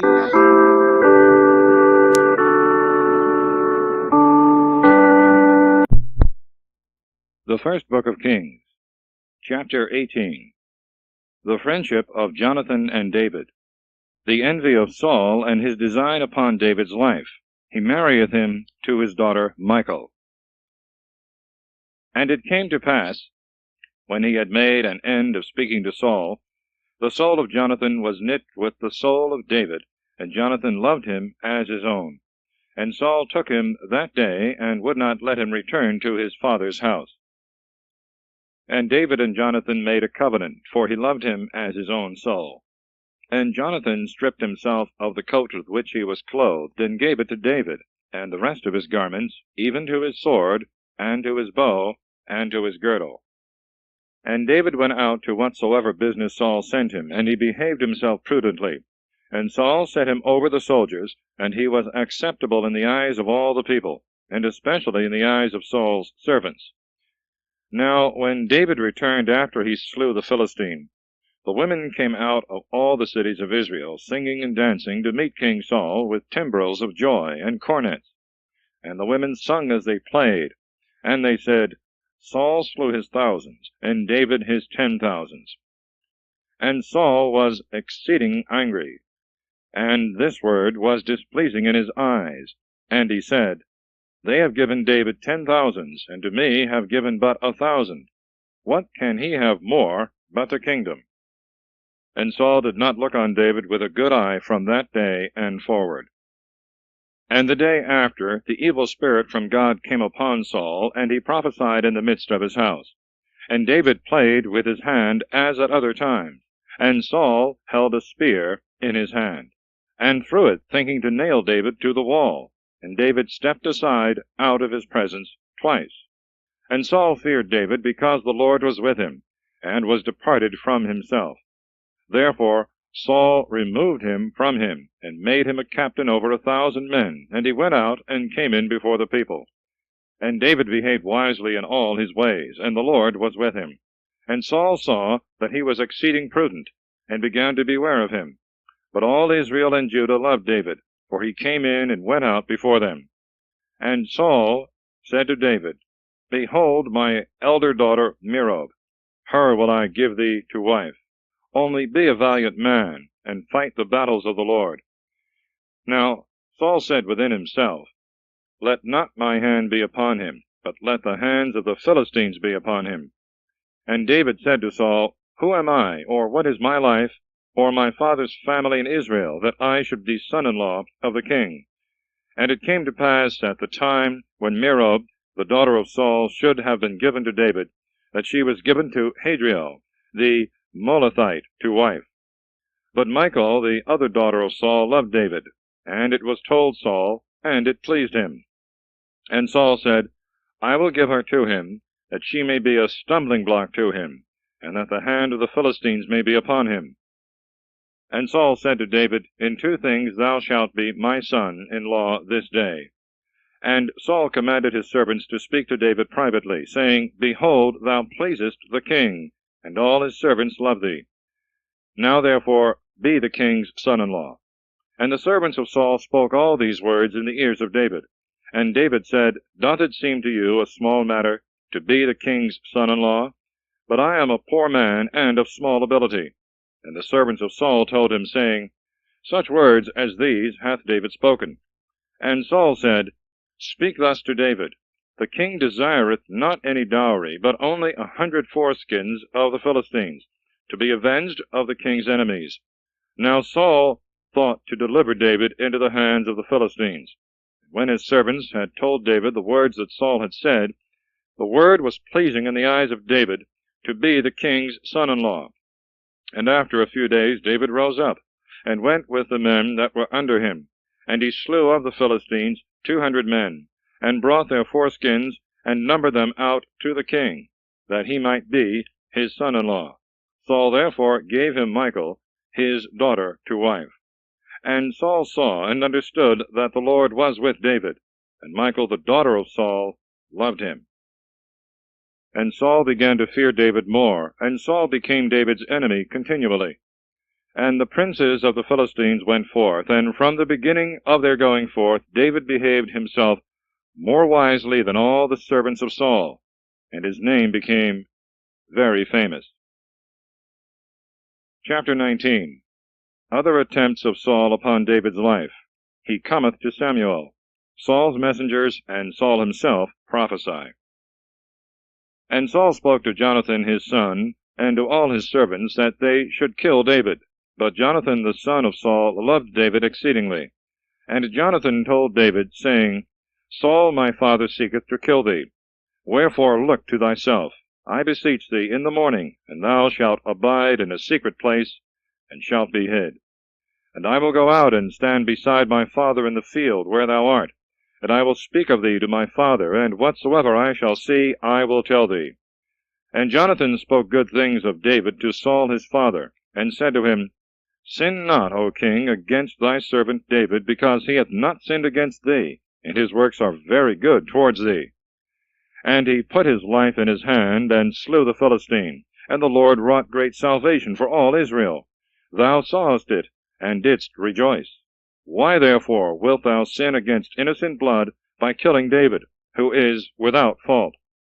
And when Saul heard this, he was appeased with the words of Jonathan, and swore, As the Lord liveth, he shall not be slain.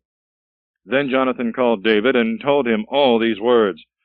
And Jonathan brought in David to Saul, and he was before him, as he had been yesterday and the day before. And the war began again, and David went out and fought against the Philistines, and defeated them with a great slaughter, and they fled from his face.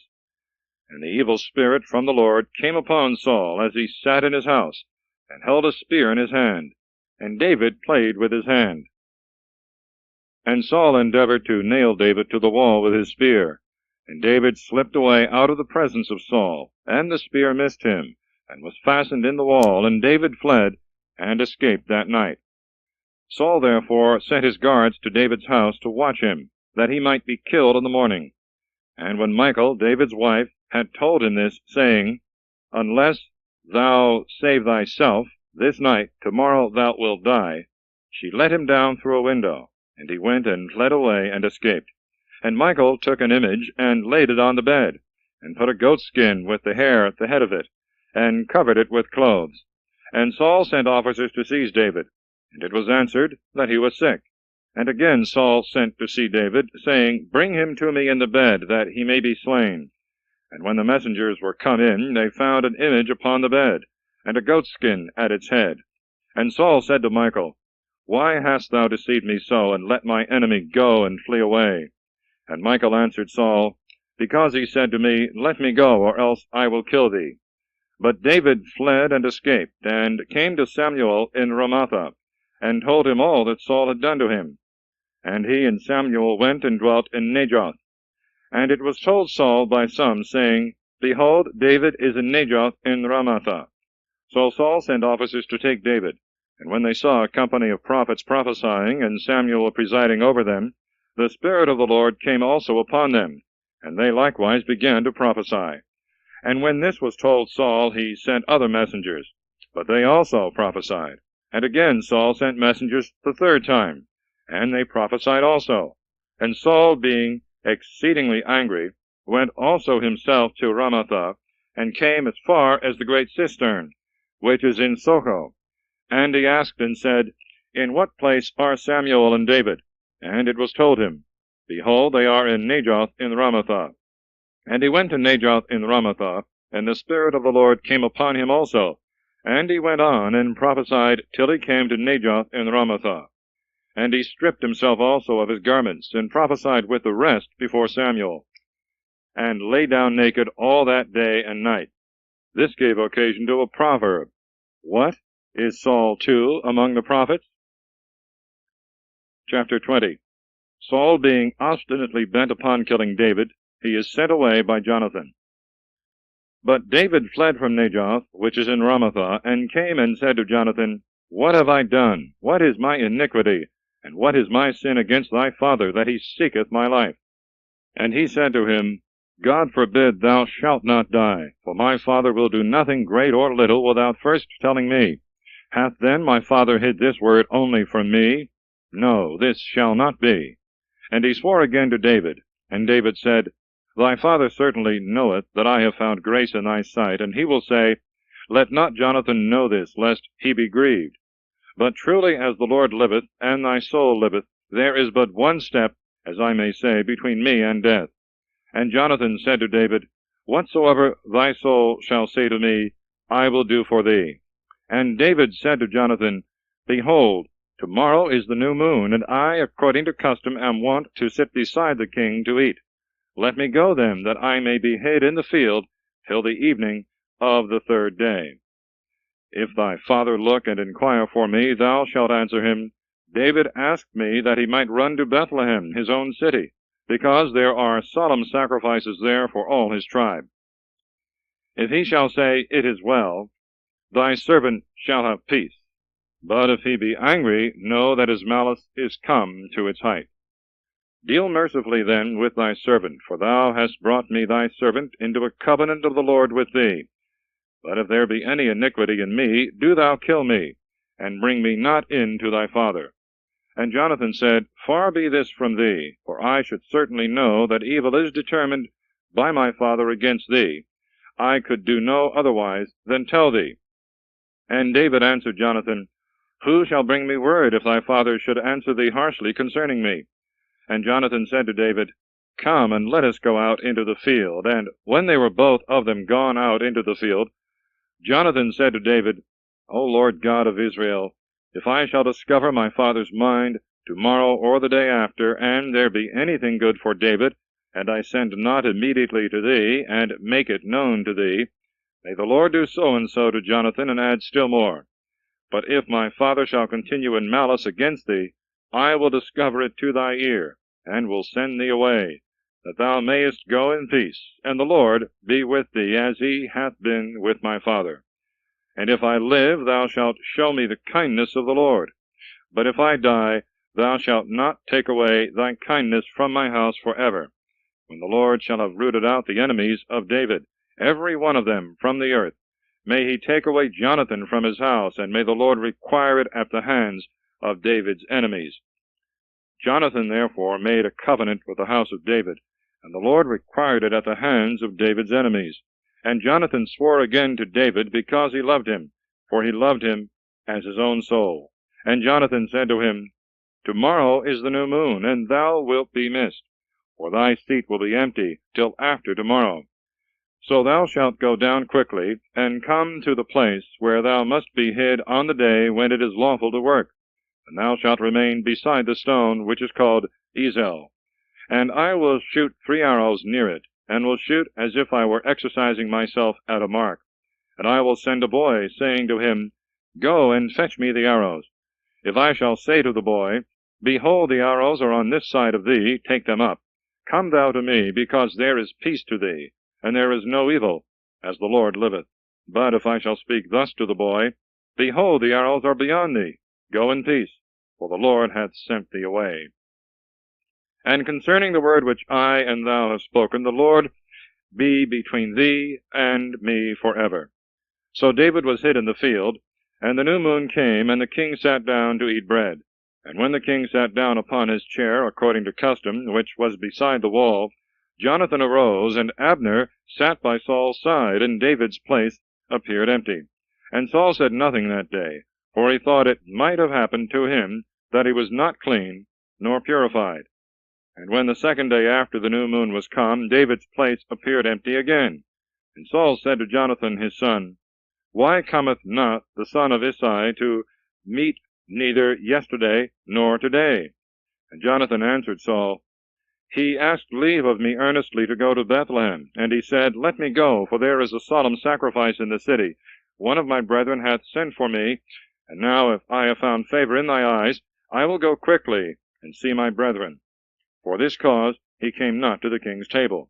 Then Saul, being angry against Jonathan, said to him, Thou son of a woman that is the ravisher of a man, do I not know that thou lovest the son of Isai to thy own confusion, and to the confusion of thy shameless mother? For as long as the son of Isai liveth upon earth, thou shalt not be established, nor thy kingdom. Therefore now presently send and fetch him to me, for he is the son of death. And Jonathan answering Saul his father said, Why shall he die? What hath he done? And Saul caught up a spear to strike him, and Jonathan understood that it was determined by his father to kill David.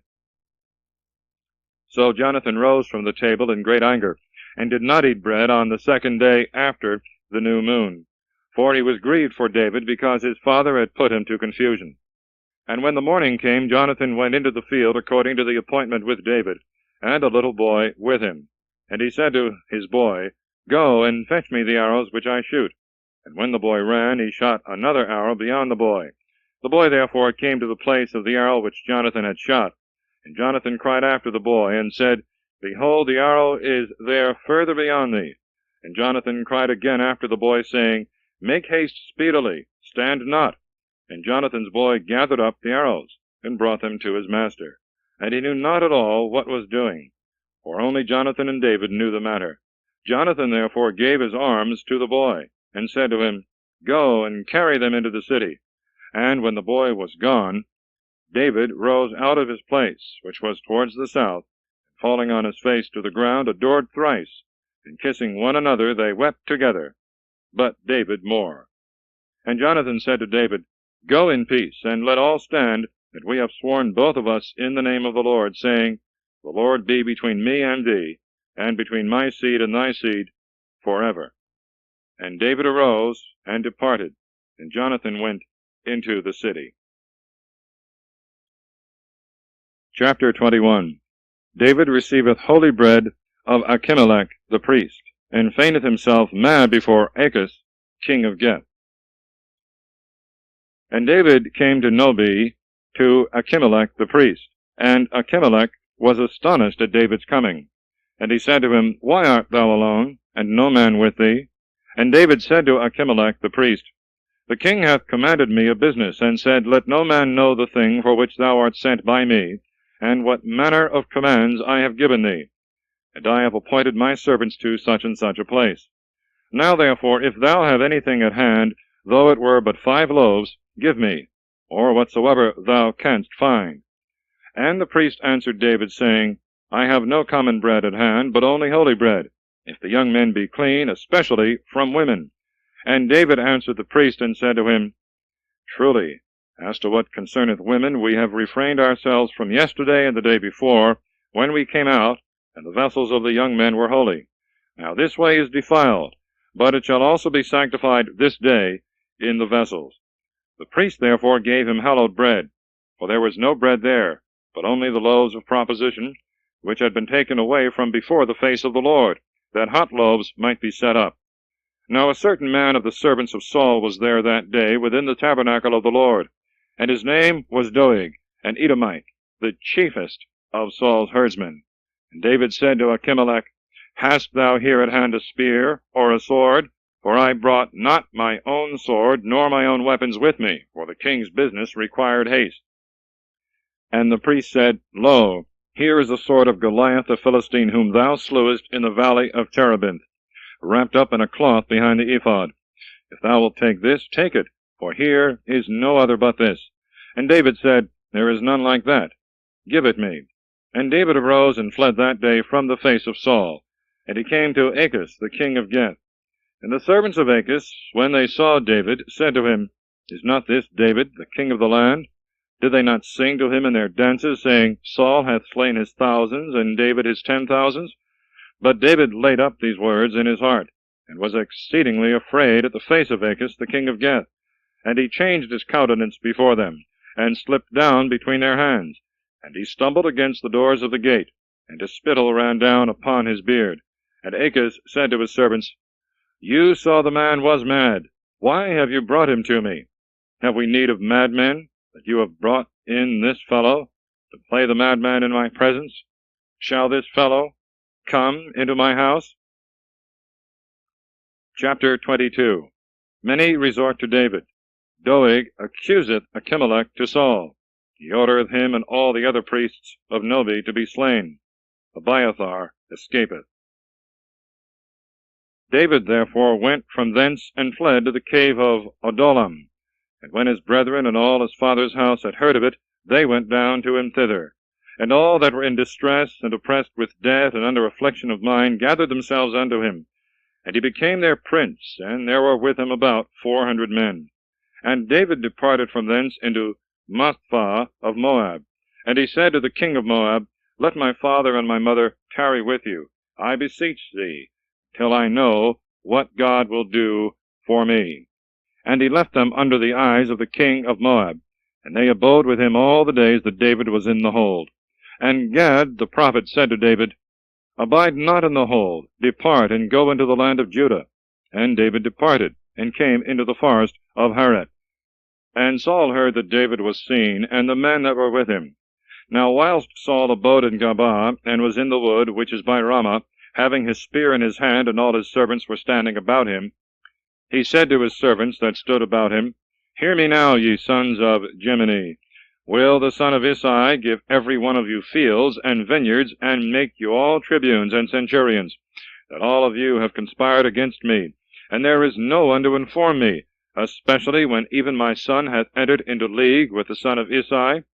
There is not one of you that pitieth my case, nor that giveth me any information, because my son hath raised up my servant against me, plotting against me to this day.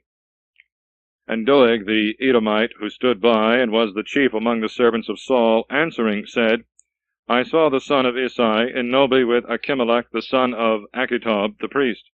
And he consulted the Lord for him, and gave him victuals, and gave him the sword of Goliath the Philistine. Then the king sent to call for Achimelech the priest, the son of Achitob, and all his father's house, the priests that were in Nobi, and they came all of them to the king. And Saul said to Achimelech, Hear, thou son of Achitob. He answered, Here I am, my lord. And Saul said to him, Why have you conspired against me, thou and the son of Isai, and thou hast given him bread and a sword, and hast consulted the Lord for him, that he should rise up against me, continuing a traitor to this day? And Achimelech, answering the king, said, And who amongst all thy servants is so faithful as David, who is the king's son-in-law, and goeth forth at thy bidding, and is honorable in thy house? Did I begin today to consult the Lord for him? Far be this from me. Let not the king suspect such a thing against his servant, or any one in all my father's house. For thy servants knew nothing of this matter, neither little or great. And the king said, Dying thou shalt die, Achimelech, thou and all thy father's house. And the king said to the messengers that stood about him, Turn and kill the priests of the Lord, for their hand is with David, because they knew that he was fled, and they told it not to me. And the king's servants would not put forth their hands against the priests of the Lord. And the king said to Doeg, Turn thou, and fall upon the priests. And Doeg the Edomite turned and fell upon the priests, and slew in that day 85 men that wore the linen ephod. And Nobi, the city of the priests, he smote with the edge of his sword, both men and women, children and sucklings, and ox and ass, and sheep with the edge of the sword. But one of the sons of Achimelech, the son of Achitob, whose name was Abiathar, escaped, and fled to David, and told him that Saul had slain the priests of the Lord.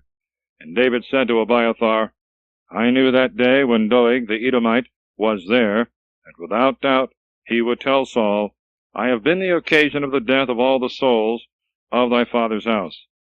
Abide thou with me, fear not, for he that seeketh my life seeketh thy life also, and with me thou shalt be saved. Chapter 23. David relieveth Selah, besieged by the Philistines. He fleeth into the desert of Ziph. Jonathan and he confirm their former covenant. The Ziphites discover him to Saul, who, pursuing close after him, is called away by an invasion from the Philistines. And they told David, saying, Behold, the Philistines fight against Selah, and they rob the barns. Therefore David consulted the Lord, saying, Shall I go and smite these Philistines? And the Lord said to David, Go, and thou shalt smite the Philistines, and shalt save Selah. And the men that were with David said to him, Behold, we are in fear here in Judea. How much more if we go to Selah against the hands of the Philistines? Therefore David consulted the Lord again. And he answered and said to him, Arise and go to Selah, for I will deliver the Philistines into thy hand. David therefore and his men went to Selah, and fought against the Philistines, and brought away their cattle, and made a great slaughter of them. And David saved the inhabitants of Selah. Now at that time, when Abiathar the son of Achimelech fled to David to Selah, he came down having an ephod with him. And it was told Saul that David was come to Selah. Saul said, The Lord hath delivered him into my hands, and he is shut up, being come into a city that hath gates and bars. And Saul commanded all the people to go down to fight against Selah, and to besiege David and his men. Now when David understood that Saul secretly prepared evil against him, he said to Abiathar the priest, Bring hither the ephod. And David said, O Lord God of Israel, thy servant hath heard a report that Saul designeth to come to Selah to destroy the city for my sake. Will the men of Selah deliver me into his hands? And will Saul come down, as thy servant hath heard? O Lord God of Israel, tell thy servant. And the Lord said, He will come down. And David said, Will the men of Selah deliver me and my men into the hands of Saul? And the Lord said, They will deliver thee up. Then David and his men, who were about 600, arose, and departing from Selah, wandered up and down, uncertain where they should stay. And it was told Saul that David was fled from Selah, and had escaped. Wherefore he forbore to go out. But David abode in the desert in strongholds, and he remained in a mountain of the desert of Ziph, in a woody hill. And Saul sought him always, but the Lord delivered him not into his hands. And David saw that Saul was come out to seek his life. And David was in the desert of Ziph, in a wood. And Jonathan the son of Saul arose, and went to David into the wood, and strengthened his hands in God. And he said to him, Fear not, for the hand of my father Saul shall not find thee, and thou shalt reign over Israel, and I shall be next to thee, yea, and my father knoweth this. And the two made a covenant before the Lord. And David abode in the wood, but Jonathan returned to his house. And the Ziphites went up to Saul in Gabaa, saying, Lo, doth not David lie hid with us in the strongholds of the wood, and Mount Hachilah, which is on the right hand of the desert? Now therefore come down, as thy soul hath desired to come down, and it shall be our business to deliver him into the king's hands. And Saul said, Blessed be ye of the Lord, for you have pitied my case. Go therefore, I pray you, and use all diligence, and curiously inquire, and consider the place where his foot is, and who hath seen him there. For he thinketh of me, that I lie craftily in wait for him. Consider and see all his lurking holes wherein he is hid, and return to me with the certainty of the thing, that I may go with you. And if he should even go down into the earth to hide himself, I will search him out in all the thousands of Judah. And they arose and went to Ziph before Saul. And David and his men were in the desert of Maon, in the plain at the right hand of Jesimon. Then Saul and his men went to seek him. And it was told David, and forthwith he went down to the rock, and abode in the wilderness of Maon.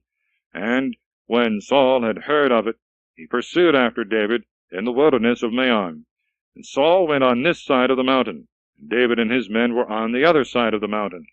And David despaired of being able to escape from the face of Saul. And Saul and his men encompassed David and his men round about to take them. And a messenger came to Saul, saying, Make haste to come, for the Philistines have poured in themselves upon the land. Wherefore Saul returned, leaving the pursuit of David, and went to meet the Philistines. For this cause they called that place the Rock of Division. Chapter 24. Saul seeketh David in the wilderness of En-gedi. He goeth into a cave where David hath him in his power. Then David went up from thence, and dwelt in strongholds of En-gedi. And when Saul was returned from following the Philistines, they told him, saying, Behold, David is in the desert of En-gedi. Saul therefore took 3,000 chosen men out of all Israel, and went out to seek after David and his men, even upon the most craggy rocks, which are accessible only to wild goats. And he came to the sheepcotes, which were in his way. And there was a cave into which Saul went, to ease nature. Now David and his men lay hid in the inner part of the cave. And the servants of David said to him, Behold the day of which the Lord said to thee, I will deliver thy enemy unto thee, that thou mayest do to him as it shall seem good in thy eyes. Then David arose, and secretly cut off the hem of Saul's robe. After which David's heart struck him, because he had cut off the hem of Saul's robe. And he said to his men, The Lord be merciful unto me, that I may do no such thing to my master the Lord's anointed, as to lay my hand upon him, because he is the Lord's anointed. And David stopped his men with his words, and suffered them not to rise against Saul. But Saul, rising up out of the cave, went on his way. And David also rose up after him, and going out of the cave, cried after Saul, saying, My lord the king. And Saul looked behind him, and David, bowing himself down to the ground, worshipped, and said to Saul, Why dost thou hear the words of men that say, David seeketh thy hurt? Behold, this day thy eyes have seen that the Lord hath delivered thee into my hand in the cave, and I had a thought to kill thee, but my eye hath spared thee. For I said, I will not put out my hand against my Lord, because he is the Lord's anointed. Moreover, see and know, O my father, the hem of thy robe in my hand, that when I cut off the hem of thy robe, I would not put out my hand against thee. Reflect and see that there is no evil in my hand, nor iniquity, neither have I sinned against thee, that thou liest in wait for my life to take it away. The Lord judge between me and thee, and the Lord revenge me of thee, but my hand shall not be upon thee. As also it is said in the old proverb, From the wicked shall wickedness come forth. Therefore my hand shall not be upon thee. After whom dost thou come out, O King of Israel? After whom dost thou pursue? After a dead dog, after a flea. Be the Lord judge, and judge between me and thee, and see, and judge my cause, and deliver me out of thy hand. And when David had made an end of speaking these words to Saul, Saul said, Is this thy voice, my son David? And Saul lifted up his voice and wept. And he said to David, Thou art more just than I, for thou hast done good to me, and I have rewarded thee with evil. And thou hast shown this day what good things thou hast done to me, how the Lord delivered me into thy hand, and thou hast not killed me. For who, when he hath found his enemy, will let him go well away? But the Lord reward thee for this good turn, for what thou hast done to me this day. And now as I know that thou shalt surely be king, and have the kingdom of Israel in thy hand, swear to me by the Lord that thou wilt not destroy my seed after me, nor take away my name from the house of my father. And David swore to Saul. So Saul went home, and David and his men went up into safer places. Chapter 25. The death of Samuel. David, provoked by Nabal, threateneth to destroy him, but is appeased by Abigail. And Samuel died, and all Israel was gathered together, and they mourned for him, and buried him in his house in Ramathah. And David rose and went down into the wilderness of Pharan. Now there was a certain man in the wilderness of Maon, and his possessions were in Carmel. And the man was very great, and he had 3,000 sheep, and 1,000 goats. And it happened that he was shearing his sheep in Carmel. Now the name of the man was Nabal, and the name of his wife was Abigail.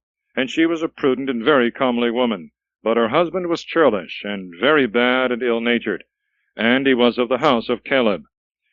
And when David heard in the wilderness that Nabal was shearing his sheep, he sent 10 young men, and said to them, Go up to Carmel, and go to Nabal, and salute him in my name with peace. And you shall say, Peace be to my brethren and to thee, and peace to thy house, and peace to all that thou hast.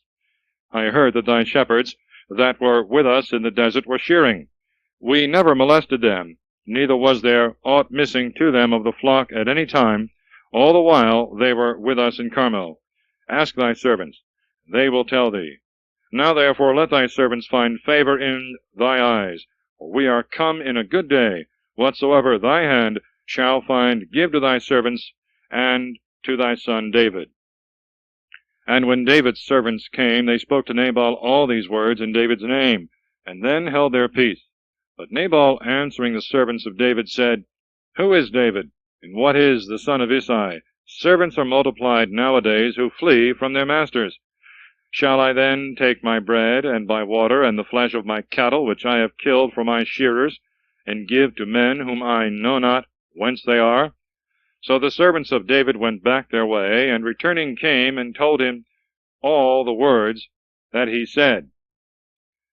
Then David said to his young men, Let every man gird on his sword. And they girded on every man his sword. And David also girded on his sword. And there followed David about 400 men, and 200 remained with the baggage. But one of the servants told Abigail, the wife of Nabal, saying, Behold, David sent messengers out of the wilderness to salute our master, and he rejected them. These men were very good to us, and gave us no trouble. Neither did we ever lose anything all the time we conversed with them in the desert. They were a wall unto us both by night and day. All the while we were with them, keeping the sheep. Wherefore consider, and think what thou hast to do, for evil is determined against thy husband, and against thy house, and he is a son of Belial, so that no man can speak to him. Then Abigail made haste, and took 200 loaves, and 2 vessels of wine, and 5 sheep ready dressed, 5 measures of parched corn, and 100 clusters of raisins, and 200 cakes of dry figs, and laid them upon asses. And she said to her servants, Go before me, behold, I will follow after you. But she told not her husband Nabal. And when she had gotten upon an ass, and was coming down to the foot of the mountain, David and his men came down over against her, and she met them. And David said, Truly in vain have I kept all that belonged to this man in the wilderness, and nothing was lost of all that pertained unto him. and he hath returned me evil for good. May God do so and so, and add more to the foes of David, if I leave of all that belong to him till the morning any that pisseth against the wall. And when Abigail saw David, she made haste, and lighted off the ass, and fell before David on her face, and adored upon the ground. And she fell at his feet, and said, Upon me let this iniquity be, my lord. Let thy handmaid speak, I beseech thee, in thy ears, and hear the words of thy servant. Let not my lord the king, I pray, regard this naughty man Nabal, for according to his name he is a fool, and folly is with him. But I thy handmaid did not see thy servants, my lord, whom thou sentest. Now therefore, my lord, the Lord liveth, and thy soul liveth, who hath withholden thee from coming to blood, and hath saved thy hand to thee. And now let thy enemies be as Nabal, and all they that seek evil to my lord. Wherefore receive this blessing, which thy handmaid hath brought to thee, my lord, and give it to the young men that follow thee, my lord. Forgive the iniquity of thy handmaid, for the Lord will surely make for my lord a faithful house, because thou, my lord, fightest the battles of the Lord. Let not evil therefore be found in thee all the days of thy life. For if a man at any time shall rise and persecute thee, and seek thy life, the soul of my lord shall be kept as in the bundle of the living with the Lord thy God. But the souls of thy enemies shall be whirled as with the violence and whirling of a sling. And when the Lord shall have done to thee, my lord, all the good that he hath spoken concerning thee, and shall have made thee prince over Israel, this shall not be an occasion of grief to thee, and a scruple of heart to my lord, that thou hast shed innocent blood, or hast revenged thyself. And when the Lord shall have done well by my lord, thou shalt remember thy handmaid. And David said to Abigail, Blessed be the Lord, the God of Israel, who sent thee this day to meet me, and blessed be thy speech. And blessed be thou who hast kept me today from coming to blood, and revenging me with my own hand. Otherwise, as the Lord liveth, the God of Israel, who hath withholden me from doing thee any evil, if thou hadst not quickly come to meet me, there had not been left to Nabal by the morning light any that pisseth against the wall. And David received at her hand all that she had brought him, and said to her, Go in peace into thy house. Behold, I have heard thy voice, and have honored thy face. And Abigail came to Nabal, and behold, he had a feast in his house, like the feast of a king. And Nabal's heart was merry, for he was very drunk, and she told him nothing less or more until morning. But early in the morning, when Nabal had digested his wine, his wife told him these words, and his heart died within him, and he became as a stone. And after 10 days had passed, the Lord struck Nabal, and he died. And when David had heard that Nabal was dead, he said, Blessed be the Lord, who hath judged the cause of my reproach at the hand of Nabal, and hath kept his servant from evil. And the Lord hath returned the wickedness of Nabal upon his head. Then David sent and treated with Abigail, that he might take her to himself for a wife. And David's servants came to Abigail, to Carmel, and spoke to her, saying, David hath sent us to thee, to take thee to himself for a wife. And she arose and bowed herself down with her face to the earth, and said, Behold, let thy servant be a handmaid, to wash the feet of the servants of my lord. And Abigail arose and made haste, and got upon an ass, and 5 damsels went with her, her waiting maids, and she followed the messengers of David, and became his wife. Moreover, David took also Achinoam of Jezreel, and they were both of them his wives. But Saul gave Michal his daughter, David's wife, to Phalti, the son of Laius, who was of Galium. End of side 1. Please.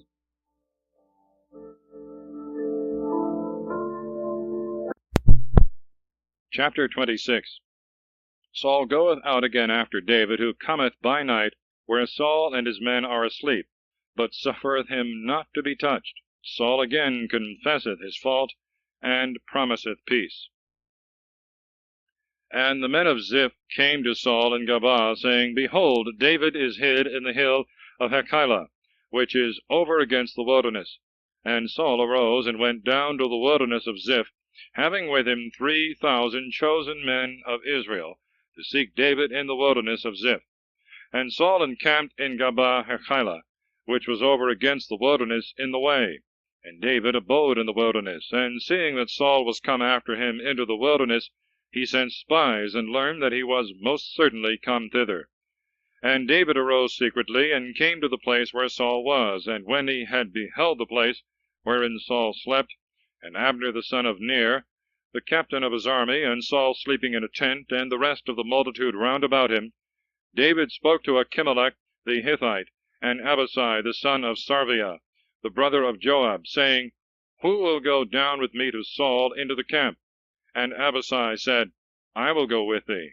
So David and Abishai came to the people by night, and found Saul lying and sleeping in the tent, and his spear fixed in the ground at his head, and Abner and the people sleeping round about him. And Abishai said to David, God hath shut up thy enemy this day into thy hands. Now then, I will run him through with my spear, even to the earth at once, and there shall be no need of a second time. And David said to Abishai, Kill him not, for who shall put forth his hand against the Lord's anointed, and shall be guiltless? And David said, As the Lord liveth, unless the Lord shall strike him, or his day shall come to die, or he shall go down to battle and perish, the Lord be merciful unto me, that I extend not my hand upon the Lord's anointed. But now take the spear which is at his head, and the cup of water, and let us go. So David took the spear and the cup of water which was at Saul's head, and they went away, and no man saw it, or knew it, or awaked. But they were all asleep, for a deep sleep from the Lord was fallen upon them.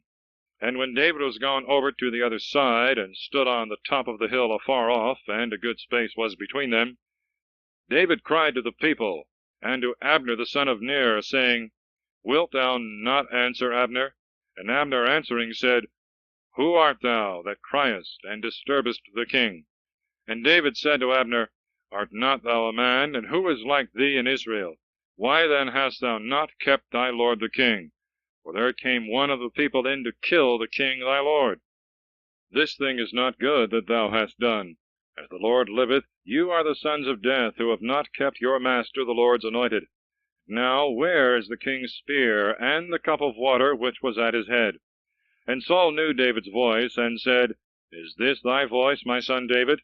And David said, It is my voice, my lord the king. And he said, Wherefore doth my lord persecute his servant? What have I done, or what evil is there in my hand? Now therefore hear, I pray thee, my lord the king, the words of thy servant. If the Lord stir thee up against me, let him accept of sacrifice.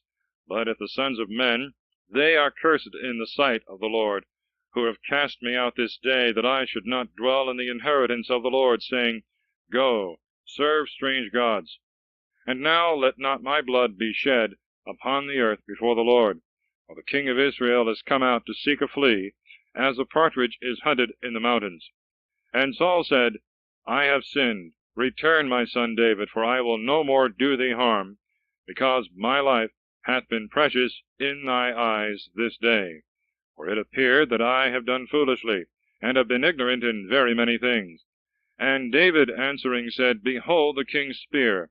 Let one of the king's servants come over and fetch it. And the Lord will reward every one according to his justice and his faithfulness. For the Lord hath delivered thee this day into my hand, and I would not put forth my hand against the Lord's anointed. And as thy life hath been much set by this day in my eyes, so let my life be much set by in the eyes of the Lord. Let him deliver me from all distress. Then Saul said to David, Blessed art thou, my son David, and truly doing thou shalt do, and prevailing thou shalt prevail. And David went on his way, and Saul returned to his place. Chapter 27. David goeth again to Achish king of Gath, and obtaineth of him the city of Ziklag. And David said in his heart, I shall one day or other fall into the hands of Saul. Is it not better for me to flee, and to be saved in the land of the Philistines, that Saul may despair of me, and cease to seek me in all the coasts of Israel? I will flee then out of his hands. And David arose and went away, both he and the 600 men that were with him, to Achish the son of Maoch, king of Geth. And David dwelt with Achish at Geth, he and his men, every man with his household, and David with his 2 wives, Achinoam the Jezreelitess, and Abigail the wife of Nabal of Carmel. And it was told Saul that David was fled to Geth, and he sought no more after him. And David said to Achish, If I have found favor in thy sight, let a place be given me in one of the cities of this country, that I may dwell there. For why should thy servant dwell in the royal city with thee? Then Achish gave him Siklag that day, for which reason Siklag belongeth to the kings of Judah unto this day. And the time that David dwelt in the country of the Philistines was 4 months. And David and his men went up, and pillaged Jeshurun, and Girtzai, and the Amalekites, for these were of old the inhabitants of the countries, as men go to Sur, even to the land of Egypt.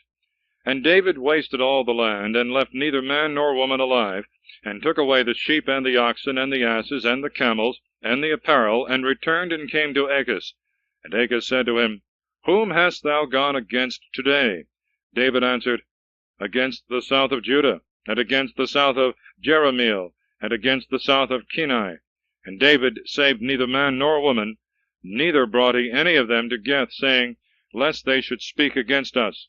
So did David, and such was his proceeding all the days that he dwelt in the country of the Philistines. And Achish believed David, saying, He hath done much harm to his people Israel, therefore he shall be my servant forever. Chapter 28. The Philistines go out to war against Israel. Saul, being forsaken by God, hath recourse to a witch. Samuel appeareth to him. And it came to pass in those days that the Philistines gathered together their armies to be prepared for war against David. And Achish said to David, Know thou now assuredly that thou shalt go out with me to the war, thou and thy men. And David said to Achish, Now thou shalt know what thy servant will do. And Achish said to David, And I will appoint thee to guard my life forever. Now Samuel was dead, and all Israel mourned for him, and buried him in Ramathah his city. And Saul had put away all the magicians and soothsayers out of the land. And the Philistines were gathered together, and came and camped in Sunam. And Saul also gathered together all Israel, and came to Gilboa. And Saul saw the army of the Philistines, and was afraid, and his heart was very much dismayed. And he consulted the Lord, and he answered him not, neither by dreams, nor by priests, nor by prophets. And Saul said to his servants, Seek me a woman that hath a divining spirit, and I will go to her, and inquire by her. And his servants said to him, There is a woman that hath a divining spirit at Endor. Then he disguised himself, and put on other clothes, and he went, and 2 men with him. And they came to the woman by night, and he said to her, Divine to me by thy divining spirit, and bring me up him whom I shall tell thee. And the woman said to him, Behold, thou knowest all that Saul hath done, and how he hath rooted out the magicians and soothsayers from the land. Why then dost thou lay a snare for my life, to cause me to be put to death? And Saul swore unto her by the Lord, saying, As the Lord liveth, there shall no evil happen to thee for this thing. And the woman said to him, Whom shall I bring up to thee? And he said, Bring me up Samuel. And when the woman saw Samuel, she cried out with a loud voice, and said to Saul, Why hast thou deceived me? For thou art Saul. And the king said to her, Fear not.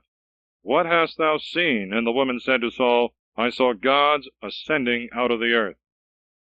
And he said to her, What form is he of? And she said, An old man cometh up, and he is covered with a mantle. And Saul understood that it was Samuel, and he bowed himself with his face to the ground, and adored. And Samuel said to Saul, Why hast thou disturbed my rest, that I should be brought up?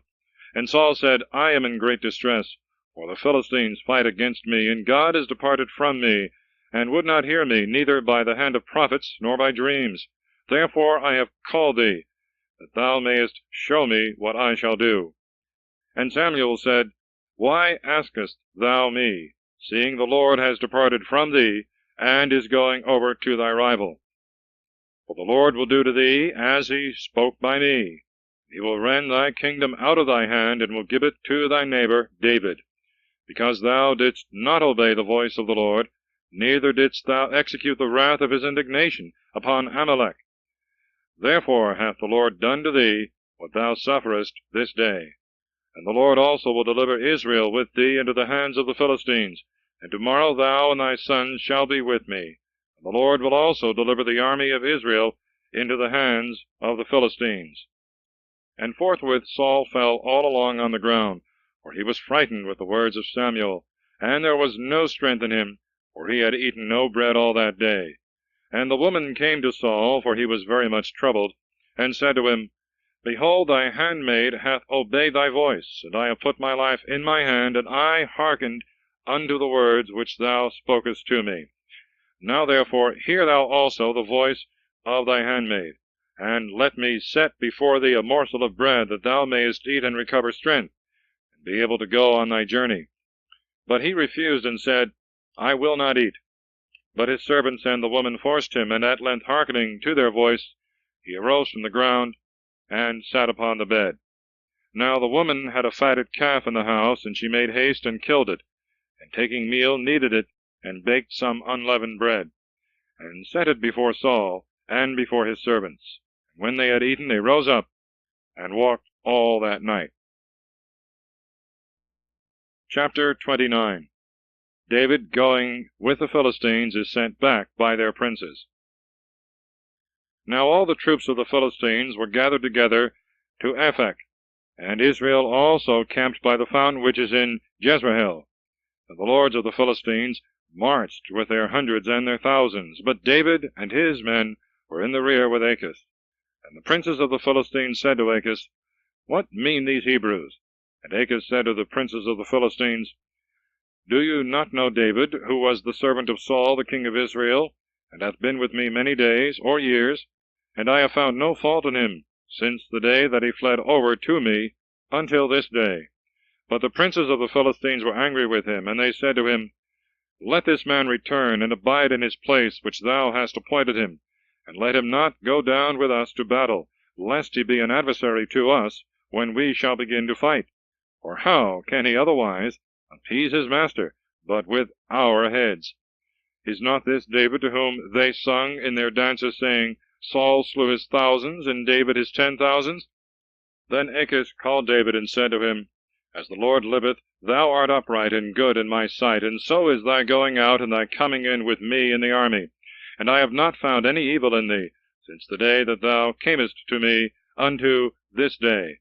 But thou pleasest not the lords. Return therefore, and go in peace, and offend not the eyes of the princes of the Philistines. And David said to Achish, But what have I done, and what hast thou found in me thy servant, from the day that I have been in thy sight until this day, that I may not go and fight against the enemies of my lord the king?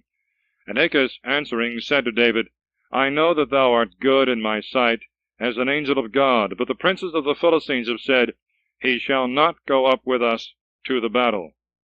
Therefore arise in the morning, thou and the servants of thy lord, who came with thee, and when you are up before day, and it shall begin to be light, go on your way. So David and his men arose in the night, that they might set forward in the morning, and returned to the land of the Philistines, and the Philistines went up to Jezreel. Chapter 30. The Amalekites burn Ziklag, and carry off the prey. David pursueth after them, and recovereth all out of their hands. Now when David and his men were come to Ziklag on the third day, the Amalekites had made an invasion on the south side upon Ziklag, and had smitten Ziklag, and burnt it with fire, and had taken the women captives that were in it, both little and great. And they had not killed any person, but had carried them with them, and went on their way. So when David and his men came to the city, and found it burnt with fire, and that their wives and their sons and their daughters were taken captives, David and the people that were with him lifted up their voices, and wept till they had no more tears.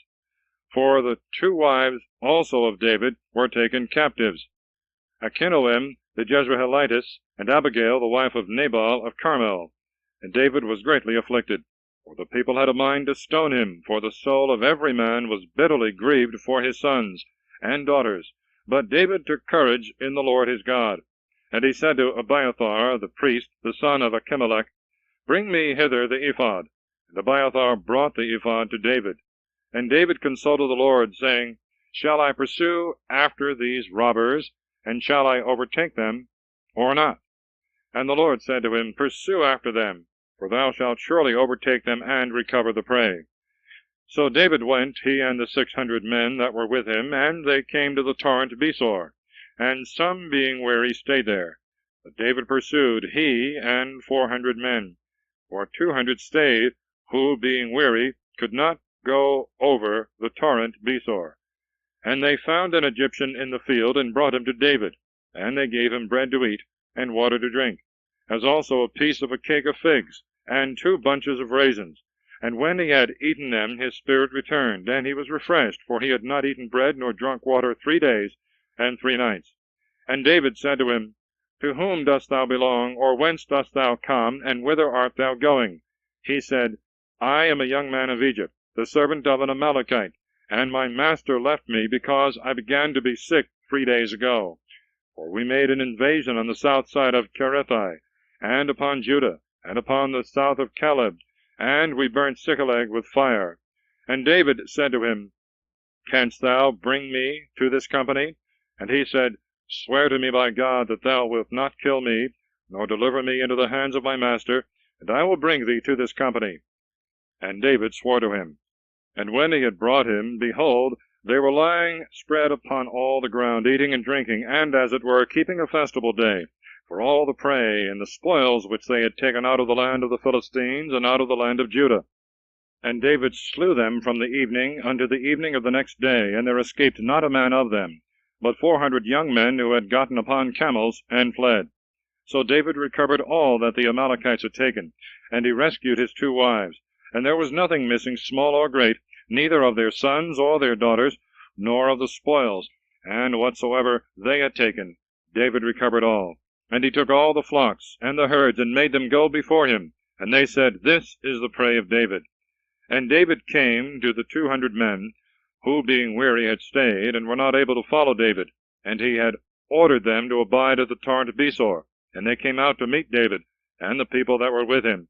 And David coming to the people saluted them peaceably.